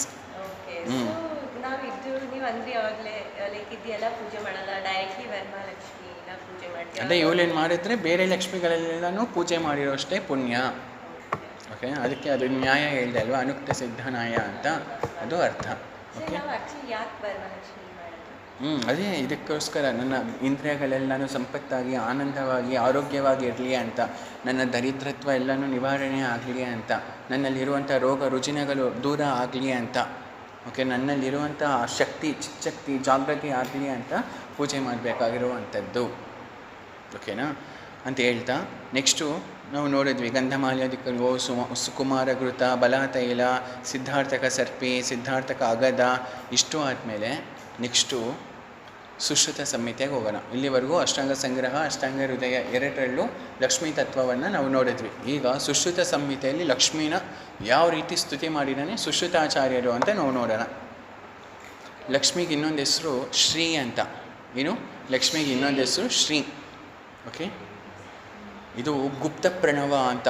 ಎಲ್ಲರೂ ಪ್ರಣವ ಉಚ್ಚಾರ ಮಾಡೋದಕ್ಕೆ ಶಾಸ್ತ್ರ ಅನುಮತಿ ಕೊಡೋದಿಲ್ಲ. ನಾನು ಮೊನ್ನೆನೇ ಹೇಳಿದ್ದೆ, ಎಲ್ಲರೂ ಪ್ರಣವನ ಉಚ್ಚಾರಣೆ ಮಾಡಬಾರ್ದು, ಅದಕ್ಕೆ ತುಂಬ ನಿಯಮಗಳಿರುತ್ತೆ. ಒಬ್ಬ ಸನ್ಯಾಸ ಆಶ್ರಮ ತೊಗೊಂಡಿರೋನು ಮಾತ್ರ ಕೇವಲ ಪ್ರಣವ ಉಪಾದೇಶ ಆಗಿ ಪ್ರಣವ ಮಂತ್ರ ಔಪಾಸನೆ ಜಪವನ್ನು ಮಾಡಬೇಕು. ನಾವೆಲ್ಲ ನೀನು ಪ್ರಣವ ಬೇಕಾ ತಗೋ, ಸನ್ಯಾಸಾಶ್ರಮ ತೊಗೊಂಡು ಮಾಡು ಅಷ್ಟೇ. ಓಕೆನಾ? ಮತ್ತು ಇವಾಗ ಪ್ರಣವದಷ್ಟೇ ನಂಗೆ ಪುಣ್ಯ ಬರಬೇಕು, ಅದರಷ್ಟೇ ಶಕ್ತಿ ನನಗೆ ಸಂಪಾದನೆ ಮಾಡಬೇಕು ಅಂದರೆ ಶ್ರೀ ಎಲ್ಲರೂ ಮಾಡ್ಬೋದು. ಅದಕ್ಕೆ ಶ್ರೀಗೆ ಗುಪ್ತ ಪ್ರಣವ ಅಂತ ಹೆಸರು ಆಯಿತಾ? ಸೊ ಇಲ್ಲೂ ಅಷ್ಟೇ ಶಕಾರ ಯಕಾರ ಇಕಾರ ಅಂತ 3 ಅಕ್ಷರಗಳು ಇರುವಂಥದ್ದು. ಆ 3 ಅಕ್ಷರಗಳು ಸೇರಿದ್ರೆ ಶ್ರೀ ಅಂತ ಆಗತ್ತೆ. ಈ ಕಾಶಿಯಲ್ಲಿ ನಾವಿವತ್ತೇನು ನಾವು ನೋಡ್ತೀವೋ ಗಂಗಾ ನದಿ ಹರಿತಾ ಇರುತ್ತೆ, ಈ ಕಡೆ ಎಲ್ಲ ಘಾಟ್ಗಳು. ಅದೇ ಆ ಘಾಟ್ಗಳು ಬರೋಕ್ಕಿಂತ ಮುಂಚೆ ಏನಿತ್ತು ಗೊತ್ತಾ, ಫುಲ್ಲು ಬಿಲ್ವ ವೃಕ್ಷದ ಅಡವಿ ಇತ್ತು. ಅಲ್ಲಿ ಅಗಸ್ತ್ಯ ಮಹರ್ಷಿಗಳಿದ್ದರು ಆಯಿತಾ. ಈ ದಡದಲ್ಲಿ ಗೊತ್ತಾಗ್ತಾ ಇದೆಯಲ್ಲ ಘಾಟ್, ಇದೆಲ್ಲ ಘಾಟು. ಓಕೆ, ಈ ಘಾಟ್ಗಳಿರೋ ಪ್ರದೇಶದಲ್ಲೆಲ್ಲ ಇವತ್ತಿಗೂ ಅಲ್ಲೆಲ್ಲ ಬಿಲ್ವ ವೃಕ್ಷಗಳಿದೆ. ಅದು ಅಷ್ಟು ಇಲ್ಲ. ಅವಾಗ ಯೋಚನೆ ಮಾಡಿ, ಅಗಸ್ತ್ಯ ಮಹರ್ಷಿಗಳು ಕೃತಯುಗದಲ್ಲಿ ಇರುವಂತಹ ಅವಸ್ಥೆ ಯೋಚನೆ ಮಾಡಿದ್ರೆ ಫುಲ್ಲು ಬಿಲ್ವ ವೃಕ್ಷಗಳು. ಅಂದರೆ ಮಹಾಲಕ್ಷ್ಮಿ ಸ್ಥಾನ, ಅದೇ ಕಾಶಿ ವಿಶ್ವನಾಥ ಸ್ಥಾನನೂ ಹೌದು. ಗೊತ್ತಾಗ್ತಾ ಇದೆಯಾ? ಶಿವ ಮತ್ತು ಲಕ್ಷ್ಮಿ ಸಮನ್ವಯ. ಇಲ್ಲಿ ಗಂಗಾ ನದಿ ಹರಿತಾ ಇದೆ. ಈ ದಡದಲ್ಲಿ ವಸಿಷ್ಠ ಅರುಂಧತಿಯರು ಇದ್ದಾರೆ. ಓಕೆನಾ? ಸೊ ಅಗಸ್ತ್ಯ ಮಹರ್ಷಿಗಳು ಗೊತ್ತಲ್ವಾ, ಅವರು ಮೋಟ, ಅವರೇ ಫುಲ್ ಚೋಟ್ ಮೆಣಸಿನ್ಕಾಯಿ ಆದ್ರೂ ಫುಲ್ಲು ಖಾರ ಅದೇ ಅಲ್ವಾ. ಅಗಸ್ತ್ಯ ಮಹರ್ಷಿಗಳು ಹಂಗೆ. ಅರ್ಥ ಆಯಿತು? ಸುಮ್ಮನೆ ಎಲ್ಲ ನಾವು ಸ್ಮರಣೆ ಮಾಡಬೇಕಾಗಿರೋಂಥ ಮಹಾ ಆಯುರ್ವೇದ ಆಚಾರ್ಯ ಅಗಸ್ತ್ಯ ಹರಿತಕ್ಕೆ ರಸಾಯನ ಇದೆಯಲ್ವಾ. ಭವಿಷ್ಯತ್ ವೇದವ್ಯಾಸ ಯಾರು ಗೊತ್ತಾ? ಅಗಸ್ತ್ಯ ಮಹರ್ಷಿಗಳು. ಭವಿಷ್ಯತ್ ಬ್ರಹ್ಮ ಯಾವ ರೀತಿ ಹನುಮಾನೋ, ಭವಿಷ್ಯತ್ ಇಂದ್ರ ಯಾವ ರೀತಿ ಬಲಿಚಕ್ರವರ್ತಿನೋ, ಭವಿಷ್ಯತ್ ವೇದವ್ಯಾಸ ಅಗಸ್ತ್ಯ ಮಹರ್ಷಿಗಳು. ಅಷ್ಟು ದೊಡ್ಡ ಪ್ರಾಮುಖ್ಯತೆ ಅಗಸ್ತ್ಯ ಮಹರ್ಷಿಗಳಿಗಿರುವಂಥದ್ದು. ಆಯಿತು. ಇವಾಗ ಆ ಕಥೆಗೆಲ್ಲ ಹೋಗೋಲ್ಲ. ಬಟ್ ಏನಿವಾಗ ಘಾಟ್ಗಳಿದೆಯೋ ಅಲ್ಲೆಲ್ಲ ಬಿಲ್ವ ವೃಕ್ಷಗಳ ವನವೇ ಇತ್ತು. ಈ ಕಡೆ ವಸಿಷ್ಠ ಅರುಂಧತಿ ಇದ್ದರು. ಈ ದಡದಲ್ಲಿ ಅಗಸ್ತ್ಯ ಮಹರ್ಷಿಗಳು ಮಹಾ ತಪಸ್ಸನ್ನು ಮಾಡ್ತಾಯಿದ್ರು. ಓಕೆನಾ? ಅದೆಲ್ಲ ಈ ಸತಿ ಕಥೆ ಹೇಳ್ತೇನಂತೆ. ಎಷ್ಟು ದೊಡ್ಡ ಮಹಾಭಕ್ತ ಅಗಸ್ತ್ಯ, ಎಷ್ಟು ದೊಡ್ಡ ಪತಿವ್ರತ ಶಿರೋಮಣಿ ಅರುಂಧತಿ ಅಂತ ಆ ಕಥೆ ಬರುವಂಥದ್ದು. ಓಕೆನಾ? ಅದು ಕಾಶಿಖಂಡದಲ್ಲಿ ಇರುವಂಥದ್ದು. ಸ್ಕಂದ ಪುರಾಣ ಅಂತರ್ಗತ ಶಿವ ಸಂಹಿತಾ ಅಂತರ್ಗತ ಕಾಶಿಖಂಡದಲ್ಲಿ ಇರುವಂಥದ್ದು. ಆಯಿತಾ? ಸೊ ಇಷ್ಟಾದಮೇಲೆ ನೆಕ್ಸ್ಟು ನಮಗೆ ಲಕ್ಷ್ಮೀವಾನ್ ಅಂತ ಪದ ಕೇಳಿರ್ತೀರಾ? ನಮ್ಮ ಪ್ರಕೃತಿಗಳನ್ನ ವರ್ಣನೆ ಮಾಡುವಾಗ ಸುಶ್ರುತ ಶಾರೀರಸ್ಥಾನ 4ನೇ ಅಧ್ಯಾಯದಲ್ಲಿ ವಾತ ಪ್ರಕೃತಿ, ಪಿತ್ತ ಪ್ರಕೃತಿ, ಶ್ಲೇಷ್ಮ ಪ್ರಕೃತಿ. ಆ ಶ್ಲೇಷ್ಮ ಪ್ರಕೃತಿಯನ್ನು ವರ್ಣನೆ ಮಾಡುವಾಗ ಇಷ್ಟೊಂದು ಲಕ್ಷಣಗಳು ಕೊಟ್ಟಿದ್ದಾನೆ. ಒಂದು ಲಕ್ಷಣ ಏನು ಗೊತ್ತಾ? ಲಕ್ಷ್ಮೀವಾನ್. ನೋಡಿದ ಶ್ಲೇಷ್ಮ ಪ್ರಕೃತಿ ಲಕ್ಷ್ಮೀವಾನ್ ಅಂತೆ. ಅದೇ ವಾತ ಪಿತ್ತ ಪ್ರಕೃತಿಗೆ ಏನು ಲಕ್ಷ್ಮೀವಾನ್ ಅಂತ ಪದ ಕೊಟ್ಟಿಲ್ಲ. ಅಲ್ಲಿ ಶ್ಲೇಷ್ಮ ಪ್ರಕೃತಿಗೆ ಹೇಳುವಾಗ ಲಕ್ಷ್ಮೀವಾನ್ ಅಂತ ಕೊಟ್ಟಿದ್ದಾನೆ. ಇಲ್ಲಿ ಮತ್ತೆ ಲಕ್ಷ್ಮೀವಾನ್ ಅಂದರೆ ಬರೀ ದುಡ್ಡು ಅನ್ನೋದು ಅಷ್ಟೇ ಅಲ್ಲ, ತೊಗೊಳ್ಬೇಕಾಗುತ್ತೆ. ಅವಾಗಲೇ ಹೇಳ್ದೆ ಅಲ್ವಾ, ಲಕ್ಷಣ ಲಕ್ಷ್ಮೀಹಿ ಅಂತ ಹೇಳೋ ರೀತಿ ಲಕ್ಷ್ಯತೆ ದುಷ್ಯತೆ ಸ್ನಿಗ್ಧ ದೃಷ್ಟ್ಯಾಯ ನಿರಶ್ರಂ ವಿಶ್ವಂ ಸಾ ಲಕ್ಷ್ಮೀಹಿ ಮತ್ತು ಲಕ್ಷ್ಯತೆ ಮೀಯತೆ ಇತಿ ಲಕ್ಷ್ಮೀ ಅನ್ನೋ ಈ ನಿರುಕ್ತಿಗಳೆಲ್ಲ ಅರ್ಥ ಹೇಳ್ಕೊಟ್ಟೆ ಅಲ್ವಾ. ಆ ಅರ್ಥಗಳನ್ನ ತೊಗೊಂಡ್ರೆ ಏನು ಅರ್ಥ ಆಗುತ್ತೆ? ಇಂದ್ರಿಯಗಳೆಲ್ಲ ಯಾರಲ್ಲಿ ಪಟುತ್ವವಾಗಿ ಪುಷ್ಟಿಯಾಗಿರುತ್ತೋ ಅವನು ಲಕ್ಷ್ಮೀವಾನ್. ಯಾರಲ್ಲಿ ಇಂದ್ರಿಯಗಳೆಲ್ಲನೂ ಬಲಿಷ್ಠವಾಗಿ ಇರುತ್ತೋ ಅವನು ಲಕ್ಷ್ಮೀವಾನ್. ಅದಕ್ಕೆ ಈ ಶ್ಲೇಷ್ಮ ಪ್ರಕೃತಿ ದೀರ್ಘಾಯು, ಪಿತ್ತ ಪ್ರಕೃತಿ ಮಧ್ಯಾಯು, ವಾತ ಪ್ರಕೃತಿ ಅಲ್ಪಾಯು. ಗೊತ್ತಾಗ್ತಾ ಇದೆಯಾ? ಅಂದರೆ ಅಲಕ್ಷ್ಮಿ ಫುಲ್ ಉತ್ಕೃಷ್ಟಾವಸ್ಥೆಯಲ್ಲಿದೆ ವಾತ ಪ್ರಕೃತಿ, ಮಧ್ಯಮಾವಸ್ಥೆಯಲ್ಲಿದೆ ಪಿತ್ತ ಪ್ರಕೃತಿ. ಅಲಕ್ಷ್ಮಿ ಇಲ್ಲವೇ ಇಲ್ಲ, ಬರೀ ಲಕ್ಷ್ಮೀ ತತ್ವನೇ ಜಾಸ್ತಿ ಇದೆ ಅಂದರೆ ಅವನು ಶ್ಲೇಷ್ಮ ಪ್ರಕೃತಿ. ಅದಕ್ಕೆ ಬರೀ ಶ್ಲೇಷ್ಮ ಪ್ರಕೃತಿಗೆ ಲಕ್ಷ್ಮೀವಾನ್ ಅಂತ ಲಕ್ಷಣ ಕೊಟ್ಟಿರುವಂಥದ್ದು. ಓಕೆನಾ?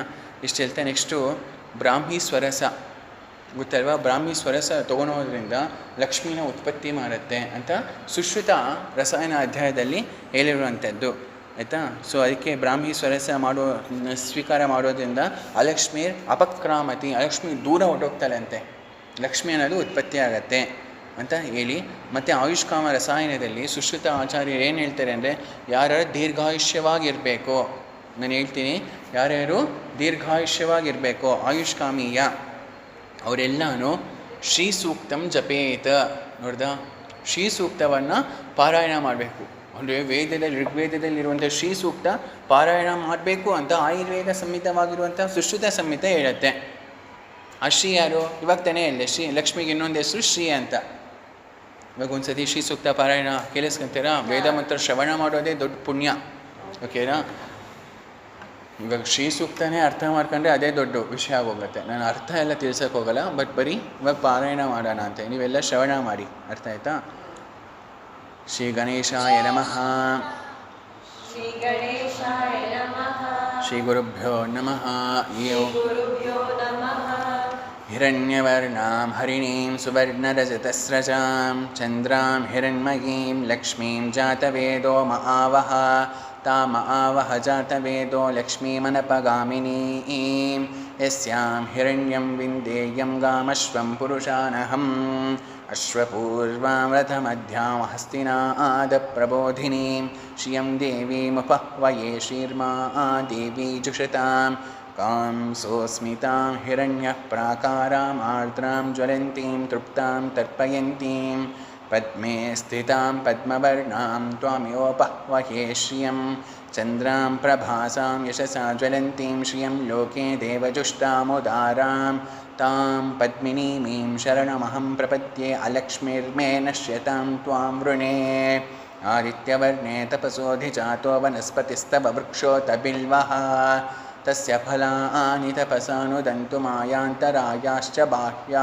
ಅಲಕ್ಷ್ಮೀಃ ಉಪೈತು ಮಾಂ ದೇವಸಖ ಕೀರ್ತಿಶ್ಚ ಮಣಿನಾ ಸಹ ಪ್ರಾದುರ್ಭೂತೋऽಸ್ಮಿ ರಾಶ್ರೇಯಸ್ಮಿನ್ ಕೀರ್ತಿಮೃದ್ಧಿಂ ದದಾತು ಮೇ ಕ್ಷುತ್ಪಿಪಾಸಾಮಲಾಂ ಜ್ಯೇಷ್ಠಾಮಲಕ್ಷ್ಮೀಂ ನಾಶಯಾಮ್ಯಹಂ ಅಭೂತಿಮಸಮೃದ್ಧಿಂ ಚ ಸರ್ವಾಂ ನಿರ್ನುದ ಮೇ ಗೃಹಾತ್ गन्धद्वारान्दुरादर्शां नित्यपुष्टाङ्करीषिणीं ईश्वरीं सर्वभूतानां त्वामेव बह्वये श्रियं मनसः काममाकूतिं वाचः सत्यमशीमहि पशूनां रूपमन्नस्य महिश्रीश्रयतां यशः कर्दमेन प्रजा भूता मयि सम्भव कर्दम श्रियं वासय मे कुले मातरं पद्मालिनीम् आपस्सृजन्तु स्निग्धानि चिक्लीतव समे गृहे निच देवीं मातरं श्रियं वासय मे कुले आर्द्रां पुष्करिणीं पुष्टिं पिङ्गलां पद्ममालिनीं चन्द्रां हिरण्मयीं लक्ष्मीं जातवेदो महावः आर्द्रां यःकरिणीं यष्टिं सुवर्णां हेममालिनीं सूर्यां हिरण्मयीं लक्ष्मीं जातवेदो महावः तामावह जातवेदो लक्ष्मीमनपगामिनीं यस्यां हिरण्यं प्रभूतं गावो दास्योश्वान विन्देयं पुरुषानहं महालक्ष्मीश्च विद्महे विष्णुपत्नी च धीमहि तन्नो लक्ष्मीः प्रचोदयात् ಓಂ ಶಾಂತಿ ಇದು ಶ್ರೀ ಸೂಕ್ತ.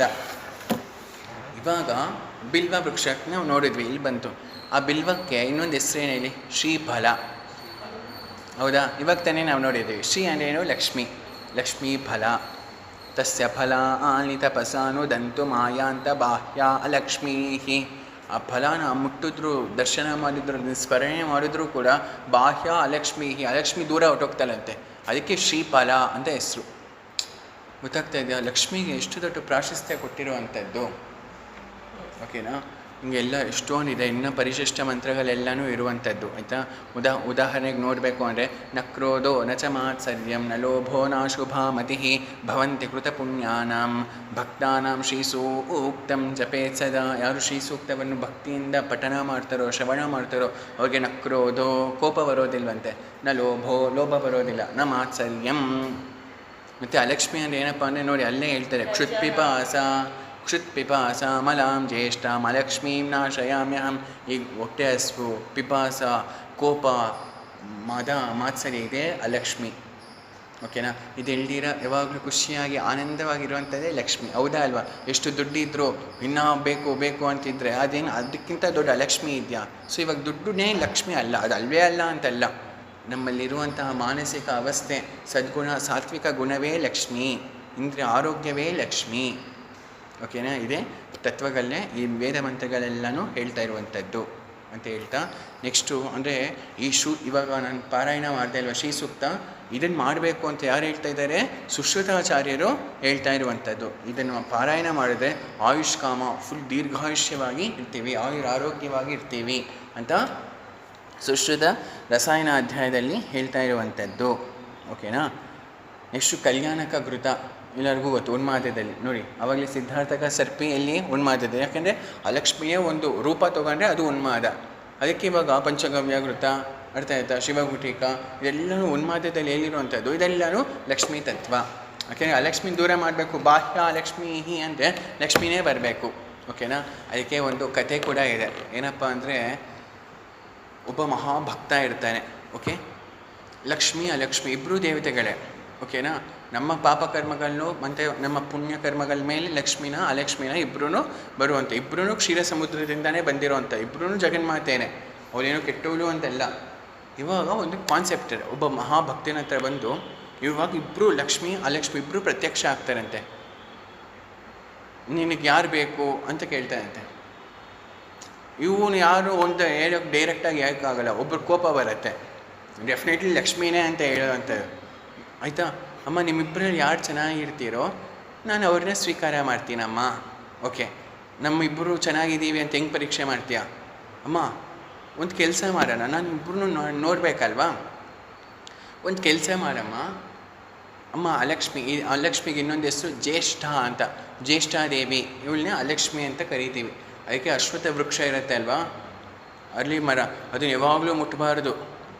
ಎಲ್ಲರೂ ಮುಟ್ಟಿ ಅದಕ್ಕೆ ಅದನ್ನೆಲ್ಲ ಡೈರೆಕ್ಟಾಗಿ ನಮಸ್ಕಾರ ಮಾಡಬೇಕು, ಪ್ರತಿದಿನ ನಮಸ್ಕಾರ ಮಾಡಬೇಕು. ಅದಕ್ಕೆ ಪ್ರದಕ್ಷಿಣೆ ಮಾಡ್ಬೋದು, ಆದರೆ ಮುಟ್ಟಿ ನಮಸ್ಕಾರ ಮಾಡಬಾರ್ದು ಅಥವಾ ಮುಟ್ಟಿ ಪ್ರದಕ್ಷಿಣೆ ಮಾಡಬಾರ್ದು. ಹೌದು, ಮೂಲತೋ ಬ್ರಹ್ಮರೂಪಾಯ ಮಧ್ಯತೋ ವಿಷ್ಣುರೂಪಿಣೆ ಅಗ್ರತೋ ಶಿವರೂಪಾಯ ವೃಕ್ಷರಾಜಾಯತೆ ನಮೋ ನಮಃ. ಅವನು ವೃಕ್ಷರಾಜ ಹೌದು, ಆದರೆ ಅಲಕ್ಷ್ಮಿ ಜ್ಯೇಷ್ಠಾದೇವಿ ಅಶ್ವತ್ಥ ವೃಕ್ಷದಲ್ಲೇ ಇರ್ತಾರೆ. ಅದಕ್ಕೆ ಪ್ರತಿದಿನ ಮುಟ್ಟಬಾರ್ದು, ಮತ್ತು ಒಂದು ದಿನ ಮಾತ್ರ ಮುಟ್ಟಿ ನಮಸ್ಕಾರ ಮಾಡ್ಬೋದು. ಯಾವುದು? ಶನಿವಾರ. ಅವತ್ತು ಶನಿವಾರ ಮಾತ್ರ ಮುಟ್ಟಿ ಪ್ರದಕ್ಷಿಣೆ ಮಾಡ್ಬೋದು. ಇದೆಲ್ಲ ಸೀಕ್ರೆಟ್ಸು. ಓಕೆನಾ? ಅದನ್ನು ಹೇಳ್ತಾ ಈ ಮಹಾಭಕ್ತ ಓಕೆ ಇಬ್ಬರಿಗೂ ಪರೀಕ್ಷೆ ಮಾಡೋದಕ್ಕೆ ತಯಾರಿಯಾಗಿದ್ದಾನೆ. ಓಕೆ, ಅಮ್ಮ ಜ್ಯೇಷ್ಠಾದೇವಿ, ಅಮ್ಮ ಲಕ್ಷ್ಮಿ ಅಥವಾ ಜ್ಯೇಷ್ಠಾದೇವಿ ಅಂತ ಸಂಬೋಧನೆ ಮಾಡ್ತಾನೆ. ನೀನು ಹಿಂಗೆ ನಡ್ಕೊಂಡು ಹೋಗಮ್ಮ, ನಾನು ನೋಡಬೇಕಾಗಲ್ವಾ, ಅದಕ್ಕೆ ಚೆನ್ನಾಗಿ ಕಾಣಿಸ್ತೀಯ ಅಲ್ವಾ ಅಂತ. ಅಮ್ಮ ಮಹಾಲಕ್ಷ್ಮಿ ನೀನು ಅಲ್ಲಿಂದ ನಡ್ಕೊಂಡು ಬಾ ಅಮ್ಮ ಅಂತ ಹೇಳ್ತಾರೆ. ಲಕ್ಷ್ಮಿ ಇಲ್ಲಿಂದ ನಡ್ಕೊಂಡು ಹೋಗು ಅಂತ ಹೇಳ್ತಾನೆ, ಲಕ್ಷ್ಮಿ ಅಲ್ಲಿಂದ ನಡ್ಕೊಂಡು ಬಾ ಅಂತ ಹೇಳ್ತಾನೆ. ಇಬ್ಬರು ಇಲ್ಲಿಂದ ಅಲ್ಲಿಗೆ ನಡ್ಕೊಂಡು ಹೋದ್ಲು ಲಕ್ಷ್ಮಿ ಅಲ್ಲಿಂದ ಇಲ್ಲಿಗೆ ನಡ್ಕೊಂಡು. ಯಾರು ಚೆನ್ನಾಗಿದ್ದಾರೆ?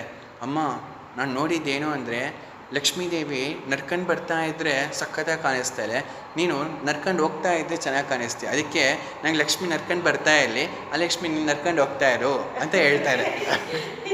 ಅವನು ಯುಕ್ತಿ ಉಪಯೋಗಿಸ್ತಾರೆ. ಗೊತ್ತಾಯ್ತಾ? ಸೊ ಈ ರೀತಿ ಅಂದರೆ ಲಕ್ಷ್ಮಿ ಯಾವತ್ತಿಗೂ ನಿರಸನ ಆಗಬೇಕಾಗಿರುವಂಥದ್ದು. ಅಂದರೆ ಅವಳು ಸುಮ್ಮನೆ ಹೋಗೋದಿಲ್ಲ, ಲಕ್ಷ್ಮಿ ಉಪಾಸನೆ ಮಾಡಬೇಕು, ಶುಚಿಯಾಗಿರಬೇಕು, ಸದಾಚಾರ, ಸತ್ಯ, ಧರ್ಮ, ನ್ಯಾಯಕ್ಕೆ ಪ್ರಾಶಸ್ತ್ಯ ನಾವು ಕೊಡಬೇಕಾಗಿರುವಂಥದ್ದು. ಓಕೆನಾ ಅಂತ ಹೇಳ್ತಾ ಅದಕ್ಕೋಸ್ಕರ ಶ್ರೀ ಸೂಕ್ತ ಅನ್ನೋದು ಪಾರಾಯಣ ಮಾಡಬೇಕು ಅಂತ ಸುಶ್ರುತಾನು ಹೇಳಿರುವಂಥದ್ದು. ಅದಕ್ಕೆ ಕಲ್ಯಾಣಕ ಗುರುತ. ಅದಕ್ಕೆ ನೋಡು, ನಾವು ಅಬ್ಸರ್ವ್ ಮಾಡಿದರೆ ಉನ್ಮಾದದಲ್ಲಿ ಮಲಿನಾಹಾರ ಶೀಲಸ್ಯ, ಎಲ್ಲ ಮಲಿನಾಹಾರ ಅಶುಚಿಯಾಗಿ ಸೇವನೆ ಮಾಡುವಂಥದ್ದು, ಇಂಥದ್ದೆಲ್ಲ ಅಲಕ್ಷ್ಮಿ, ಇಂಥ ನಿಧಾನಗಳಿಂದ ಅಲಕ್ಷ್ಮಿನೇ ಬರ್ತಾರೆ. ಉನ್ಮಾದ. ಇವಾಗ ಇದನ್ನು ದೂರ ಮಾಡಬೇಕು ಅಂದರೆ ಲಕ್ಷ್ಮಿನೇ ಬರಬೇಕು. ಅದಕ್ಕೆ ಆ ಲಕ್ಷ್ಮಿ ಹೆಂಗೆ ಬರ್ತಾಳೆ? ನಾವು ಅವಾಗಲೇ ನೋಡಿದ್ವಿ, ಘೃತದಲ್ಲಿ, ಕ್ಷೀರದಲ್ಲಿ ಎಲ್ಲ ಲಕ್ಷ್ಮಿ ಇರ್ತಾರೆ, ಗಂಧ ಮಾಲ್ಯಗಳಲ್ಲಿ, ಧೂಪದಲ್ಲಿ ಇರ್ತಾರೆ.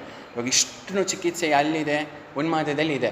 ಧೂಪ ಮಾಡ್ತೀವಿ, ಗಂಧ ಮಾಲ್ಯಗಳು ಮಾಡ್ತೀವಿ, ಸರ್ಪಿಪಾನನೇ ಮಾಡಿಸೋ ಅಂಥದ್ದು. ಯಾಕೆ? ಅದೆಲ್ಲ ಲಕ್ಷ್ಮೀ ತತ್ವ.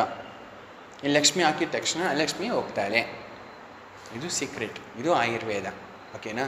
ಇಡೀ ಆಯುರ್ವೇದ ಚಿಕಿತ್ಸೆ ನಿಂತಿರುವಂಥದ್ದೇ ಲಕ್ಷ್ಮಿ ಮೇಲೆ. ಅದಕ್ಕೆ ಇಷ್ಟೆಲ್ಲ ಪ್ರಮಾಣಗಳಿದೆ. ಒಂದು ಲಕ್ಷ್ಮಿ ಅನ್ನೋ ಪದದಿಂದ 1 ಅವರಿಂದ ಮಾತಾಡ್ತಾನೇ ಇದ್ದೀವಿ. ನಾನು ಬೇರೆ ಡಿವಿಯೇಟ್ ಆಗಿಲ್ಲ, ಒಂದು ಬರೀ ಆಯುರ್ವೇದದಲ್ಲೇ ಲಕ್ಷ್ಮಿ ನೋಡ್ತಾ ಇರುವಂಥದ್ದು. ಅಯ್ಯೋ ವೇದವಂತ ಹೇಳಿ ಅಂದರೆ ವೇದವಂತ ಶ್ರೀ ಸೂಕ್ತ ಅಂತ ಪದ ಇಲ್ಲಿ ಆಯುರ್ವೇದದಲ್ಲಿ ಹೇಳಿರೋದಕ್ಕೋಸ್ಕರ ಅದನ್ನು ಹೇಳಿರುವಂಥದ್ದು. ಓಕೆನಾ? ಇಷ್ಟೆಲ್ಲ ಪ್ರಾಶಸ್ತ್ಯ ಹೇಳಿರುವಂಥದ್ದು. ಇನ್ನು ಚರಕ ಸಂಹಿತೆಗೆ ಬರೋಣ. ಸೊ ವಾಗ್ಭಟ ಆಯಿತು, ಸುಶ್ರುತ ಆಯಿತು, ಇವಾಗ ಚರಕ ಸಂಹಿತೆಗೆ ಬರೋಣ. ಸೊ ಚರಕ ಸಂಹಿತೆಯಲ್ಲಿ ಬಂದರೆ ಆಯಿತಾ, ಸೊ 5ನೇ ಅಧ್ಯಾಯ ಮಾತಾಶೀತಿಯಂ ಅಧ್ಯಾಯ, ಅಲ್ಲಿ ಸದ್ವೃತ್ತಗಳನ್ನ ಹೇಳಿರುವಂಥದ್ದು. ಅಲ್ಲಿ ಹೇಳ್ತಾರೆ, ಅರ್ಥ ಆಯ್ತಾ, ಮೇಧ್ಯಂ ಪವಿತ್ರಂ ಆಯುಷ್ಯಂ ಅಲಕ್ಷ್ಮೀ ಕಲಿನಾಶನಂ ಪಾದಯೋರ್ ಮಲಮಾರ್ಗಾನಂ ಶೌಚಾಧಾನ ಮಭೀಕ್ಷಣಂ ಅಂತ. ಯಾರು ಶುಚಿಯಾಗಿರ್ತಾರೋ ಯಾವಾಗಲೂ ಪಾದ ಮೂತ್ರ ವಿಸರ್ಜನೆ ಮಾಡಿದ್ಮೇಲೆ ಪಾದಗಳನ್ನ ತೊಳ್ಕೊಳ್ಬೇಕು. ಎಷ್ಟು ಜನ ನಾವು ತೊಳ್ಕೊತೀವಿ ಅಲ್ವಾ? ಅದಕ್ಕೆ ನಲಮಹಾರಾಜ ಮೂತ್ರ ವಿಸರ್ಜನೆ ಮಾಡಿದ ಮೇಲೆ ಕಾಲು ಪಾದ ಸರಿಯಾಗಿ ತೊಳ್ಕೊಂಡಿರೋ ಕಾರಣಕ್ಕೋಸ್ಕರನೇ ಲಕ್ಷ್ಮಿ ಆವಾಗಿಸ್ಕೊಂಡ್ಲು. ಗೊತ್ತು, ನಲಮಹಾರಾಜ ಕಷ್ಟಪಟ್ಟಿರೋ ಅಷ್ಟು ಕಷ್ಟ ಇನ್ಯಾರೂ ಪಟ್ಟಿಲ್ಲ. ಅದಕ್ಕೋಸ್ಕರ ಅಂದರೆ ಚರಕ ನೋಡು ಎಷ್ಟು ದೊಡ್ಡ ಪ್ರಾಶಸ್ತ್ಯ ಕೊಡ್ತೇನೆ ಪಾದಶೌಚಕ್ಕೆ. ಪಾದದೌತ ಇದೇ ತತ್ವವನ್ನೇ ಸುಶ್ರುತಾನು ಹೇಳಿರುವಂಥದ್ದು. ಪಾದ ಪ್ರಕ್ಷಾಳನ ಮಾಡಬೇಕು, ಅದು ಲಕ್ಷ್ಮೀ ಕಾರಕ, ಇಲ್ಲಾಂದರೆ ಅಲಕ್ಷ್ಮೀ ಕಾರಕ ಅಂತ ಹೇಳ್ತಾನೆ. ಓಕೆನಾ? ಅದಕ್ಕೆ ಪಾದ ಪ್ರಕ್ಷಾಳನ ಮಾಡಬೇಕು, ಅದು ಲಕ್ಷ್ಮೀ ಕಾರಕ ಅಂತ ಹೇಳ್ತಾ ಇರುವಂಥದ್ದು. ನೆಕ್ಸ್ಟು ನಾವು ನಕ್ತಂ ದದಿನ ಭುಂಜೀತ ಅಂತ ಚರಕ ಹೇಳಿದೆ. ಇದೇ 5ನೇ ಅಧ್ಯಾಯದಲ್ಲೇ ಹೇಳ್ತಾನೆ. ಕರೆಕ್ಟಾ? ರಾತ್ರಿ ಹೊತ್ತು ಮೊಸರನ್ನ ಉಪಯೋಗಿಸ್ಬಾರ್ದು ಅಂತ ಹೇಳ್ತಾನೆ. ಕರೆಕ್ಟ್? ಅದಕ್ಕೆ ಯಾಕೆ ಉಪಯೋಗಿಸ್ಬಾರ್ದು ಅಂತ ಪ್ರಶ್ನೆ ಹಾಕಂಡ್ರೆ, ಚಕ್ರಪಾಣಿ ಇವಾಗ ನಾವು ಟೀಕಾ ತೊಗೋಣ, ಆವಾಗಿಂದ ಟೀಕಾಕಾರನ್ನು ನಾವು ಸ್ಮರಣೆ ಮಾಡ್ತಾಯಿದ್ದೀವಿ. ಚಕ್ರಪಾಣಿ ಹೇಳ್ತಾನೆ ಉತ್ತರ. ಏನು ಗೊತ್ತಾ ಉತ್ತರ ಕೊಡೋ ಅಂಥದ್ದು? ದಿವಾ ಕಪಿತ್ತೆ ವಸತಿ ರಾತ್ರೌ ದದ್ನಿ ಚ ಸಕ್ತುಷು ಅಲಕ್ಷ್ಮೀ ಕಲಹಾಧಾರ ಕೋವಿದಾರೆ ಕೃತಾಲಯ ಅಂತ ಹೇಳ್ತಾನೆ. ಗೊತ್ತಾಯ್ತಾ? ಅಲಕ್ಷ್ಮಿ ಆ ಜ್ಯೇಷ್ಠಾದೇವಿ ರಾತ್ರಿ ಮೊಸರಲ್ಲಿ ವಾಸ ಮಾಡ್ತಾಳಂತೆ. ಹೆಂಗೆ ಉತ್ತರ? ಅಲಕ್ಷ್ಮಿ ಮೊಸರಲ್ಲಿ ರಾತ್ರಿ ಹೊತ್ತು ಇರ್ತಾಳಂತೆ, ಬೆಳಿಗ್ಗೆ ಹೊತ್ತು ಕಪಿತ್ತ ವೃಕ್ಷದಲ್ಲಿ ಇರ್ತಾಳಂತೆ. ಕಪಿತ್ತ ಫಲ ಮಾಡ್ಬೋದು. ಅರ್ಥ ಆಯ್ತಾ? ಕಪಿತ್ತ ವೃಕ್ಷದಲ್ಲಿ ಇರ್ತಾಳಂತೆ. ಓಕೆ. ಆಮೇಲೆ ರಾತ್ರಿ ಮೊಸರಲ್ಲಿ ಇರ್ತಾರೆ ಅಂತ ಚಕ್ರಪಾಣಿ ಹೇಳ್ತಾ ಇರೋಂಥದ್ದು, ನಾನಲ್ಲ. ಅದಕ್ಕೆ ನೋಡು, ಕಪಿತ್ತ ಫಲ ಮತ್ತು ಶ್ರೇಷ್ಠ ಏನಪ್ಪ? ಆಮಕವಿತ್ತಂ ಅಕಂಠ್ಯಾನಂ. ಕಂಠ್ಯ ಅಲ್ಲ, ಅದು ಅಕಂಠ್ಯ. ಕಪಿತ್ತನೇ ಅಷ್ಟೊಂದು ಶ್ರೇಷ್ಠ ಅಲ್ಲ. ಅರ್ಥ ಆಯ್ತಾ? ಅದು ಅಕಂಠ್ಯ. ಅರ್ಥ ಆಯ್ತಾ?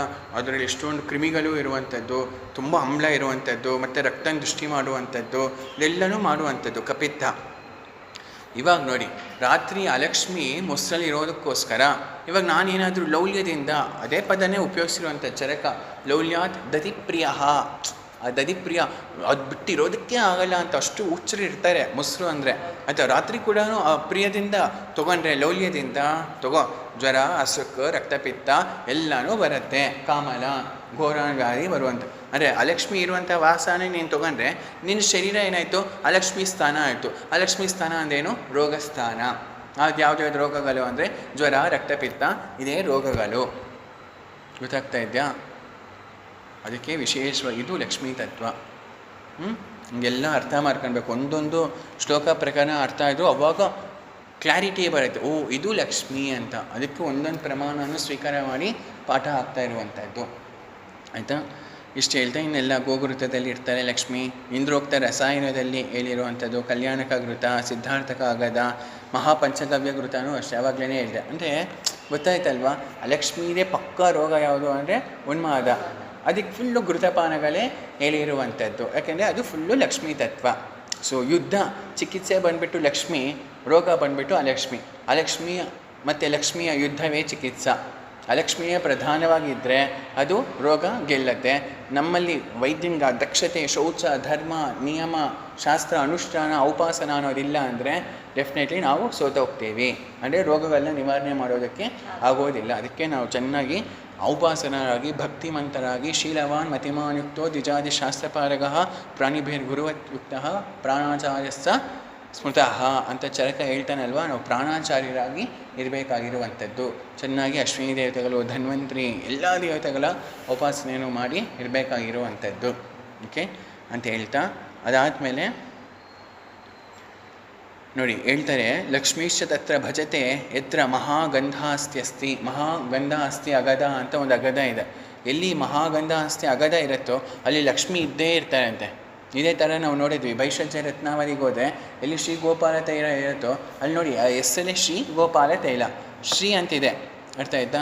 ರಾಘವತ್ವೇ ಭವೇತ್ ಸೀತಾ ರುಕ್ಮಿಣಿ ಕೃಷ್ಣ ಜನ್ಮನಿ ಅನ್ಯೇಷು ಚ ಅವತಾರೇಶು ಏಷಾ ಅನಪಾಯಿನಿ ಅಂತ ಹೇಳೋ ರೀತಿ ಯಾವತ್ತಿಗೂ ವಿಷ್ಣುನ್ ಬಿಟ್ಟು ಲಕ್ಷ್ಮಿ ಇರೋದೇ ಇಲ್ಲ. ಅನಪಗಾಮಿನಿ, ಅನಪಾಯಿನಿ ಅಂತ ಅವಳಿಗೆ ಹೆಸರು.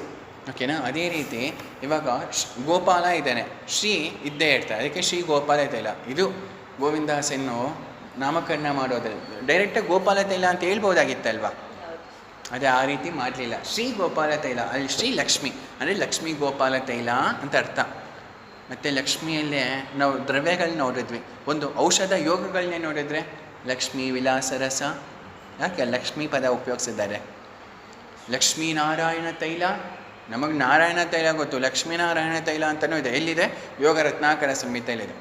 ಅಂದರೆ ಒಂದು ಲಕ್ಷ್ಮಿ ಇಟ್ಕೊಂಡ್ರೆ ಯಾವುದೇ ಸಂಹಿತೆಗಳು ಪ್ರತ್ಯಕ್ಷ ಆಗ್ತಾಯಿದೆ. ಅಷ್ಟಾಂಗ ಸಂಗ್ರಹದಿಂದ ಇಟ್ಕೊಂಡು ಹೃದಯ, ಚರಕ, ಸುಷ್ಟಜ, ಭೈಷಜ್ಯ ರತ್ನಾವಳಿ, ಯೋಗ ರತ್ನಾಕರ, ಮಾಧವ ದ್ರವ್ಯಗುಣ ನಿಘಂಟು, ಅಲ್ಲಿಂದ ನಾವು ಮಾಲೂರ ಅನ್ನೋ ದ್ರವ್ಯದ ನಾಮ ನೋಡಿದ್ವಿ. ಓಕೆನಾ? ಈ ರೀತಿ ಲಕ್ಷ್ಮೀನಾರಾಯಣ ತೈಲ ಅಂತಲೂ ಇರುವಂಥದ್ದು. ನೆಕ್ಸ್ಟು ಬೃಹದ್ ವಿಷ್ಣು ತೈಲ. ಅಲ್ಲಿ ಬೃಹತ್ ಅನ್ನೋದರಲ್ಲಿ ಅಮ್ಮ ಲಕ್ಷ್ಮಿಗೆ ಹೆಸರು ಬೃಹತ್, ಅದೇ ಬೃಹತಿ ಅಂತ. ಬೃಹತಿ, ಬ್ರಾಹ್ಮಣಿ, ಬ್ರಾಹ್ಮಿ ಅಂತ ಲಲಿತಾ ಸಹಸ್ರನಾಮದಲ್ಲೂ ಬರುತ್ತೆ. ಅದು ಲಕ್ಷ್ಮಿ. ಓಕೆನಾ? ಹಿಂಗೆ ಒಂದು ದ್ರವ್ಯಕ್ಕೆ ಲಕ್ಷ್ಮೀ ನಾಮ ಇದೆ, ಔಷಧ ಯೋಗಕ್ಕೆ ಲಕ್ಷ್ಮಿ ಅನ್ನೋದರಲ್ಲಿ ಎಷ್ಟೋ ನಾಮಕರಣಗಳು ಮಾಡಿದ್ದಾರೆ. ಮತ್ತು ಫಲಶ್ರುತಿಗಳಲ್ಲಿ ಲಕ್ಷ್ಮಿಯನ್ನು ತಿಳಿಸಿದ್ದಾರೆ. ಮತ್ತು ಯಾವ ರೀತಿ ನಾವು ದೈವ ವಿಭಾಷೆ ಎಲ್ಲೆಲ್ಲಿ ಉಪಯೋಗಿಸ್ಬೇಕು ಅಂತ ಹೇಳಿದ್ದಾರೆ. ಲಕ್ಷ್ಮೀ ತತ್ವ ಅಂದರೆ ಏನು ಅಂತ ಆಯುರ್ವೇದದಲ್ಲಿ ಹೇಳಿದ್ದಾರೆ. ಮತ್ತು ಲಕ್ಷ್ಮಿ ಒಟ್ಟು ಒಂದು ಮಾತಲ್ಲಿ ಹೇಳಬೇಕು ಅಂದರೆ ಲಕ್ಷ್ಮಿ ದೈವ ವಿಭಾಷೆಯ ಚಿಕಿತ್ಸಾ ಹೌದು, ಲಕ್ಷ್ಮಿ ಯುಕ್ತಿ ವಿಭಾಷೆಯ ಚಿಕಿತ್ಸಾ ಹೌದು, ಲಕ್ಷ್ಮಿ ಸತ್ವಾವಜಯ ಚಿಕಿತ್ಸಾ ಹೌದು ಅಲ್ವಾ? ಇದೇ ಆಯುಲಕ್ಷ್ಮಿಯ ಇಷ್ಟು ಪ್ರಯೋಜನ. ಓಕೆನಾ? ಇಷ್ಟು ಹೇಳ್ತಾ ಸರ್ವಂ ಶ್ರೀ ಲಕ್ಷ್ಮೀನಾರಾಯಣಾರ್ಪಣಮಸ್ತು. ಸ್ವಸ್ತಿ.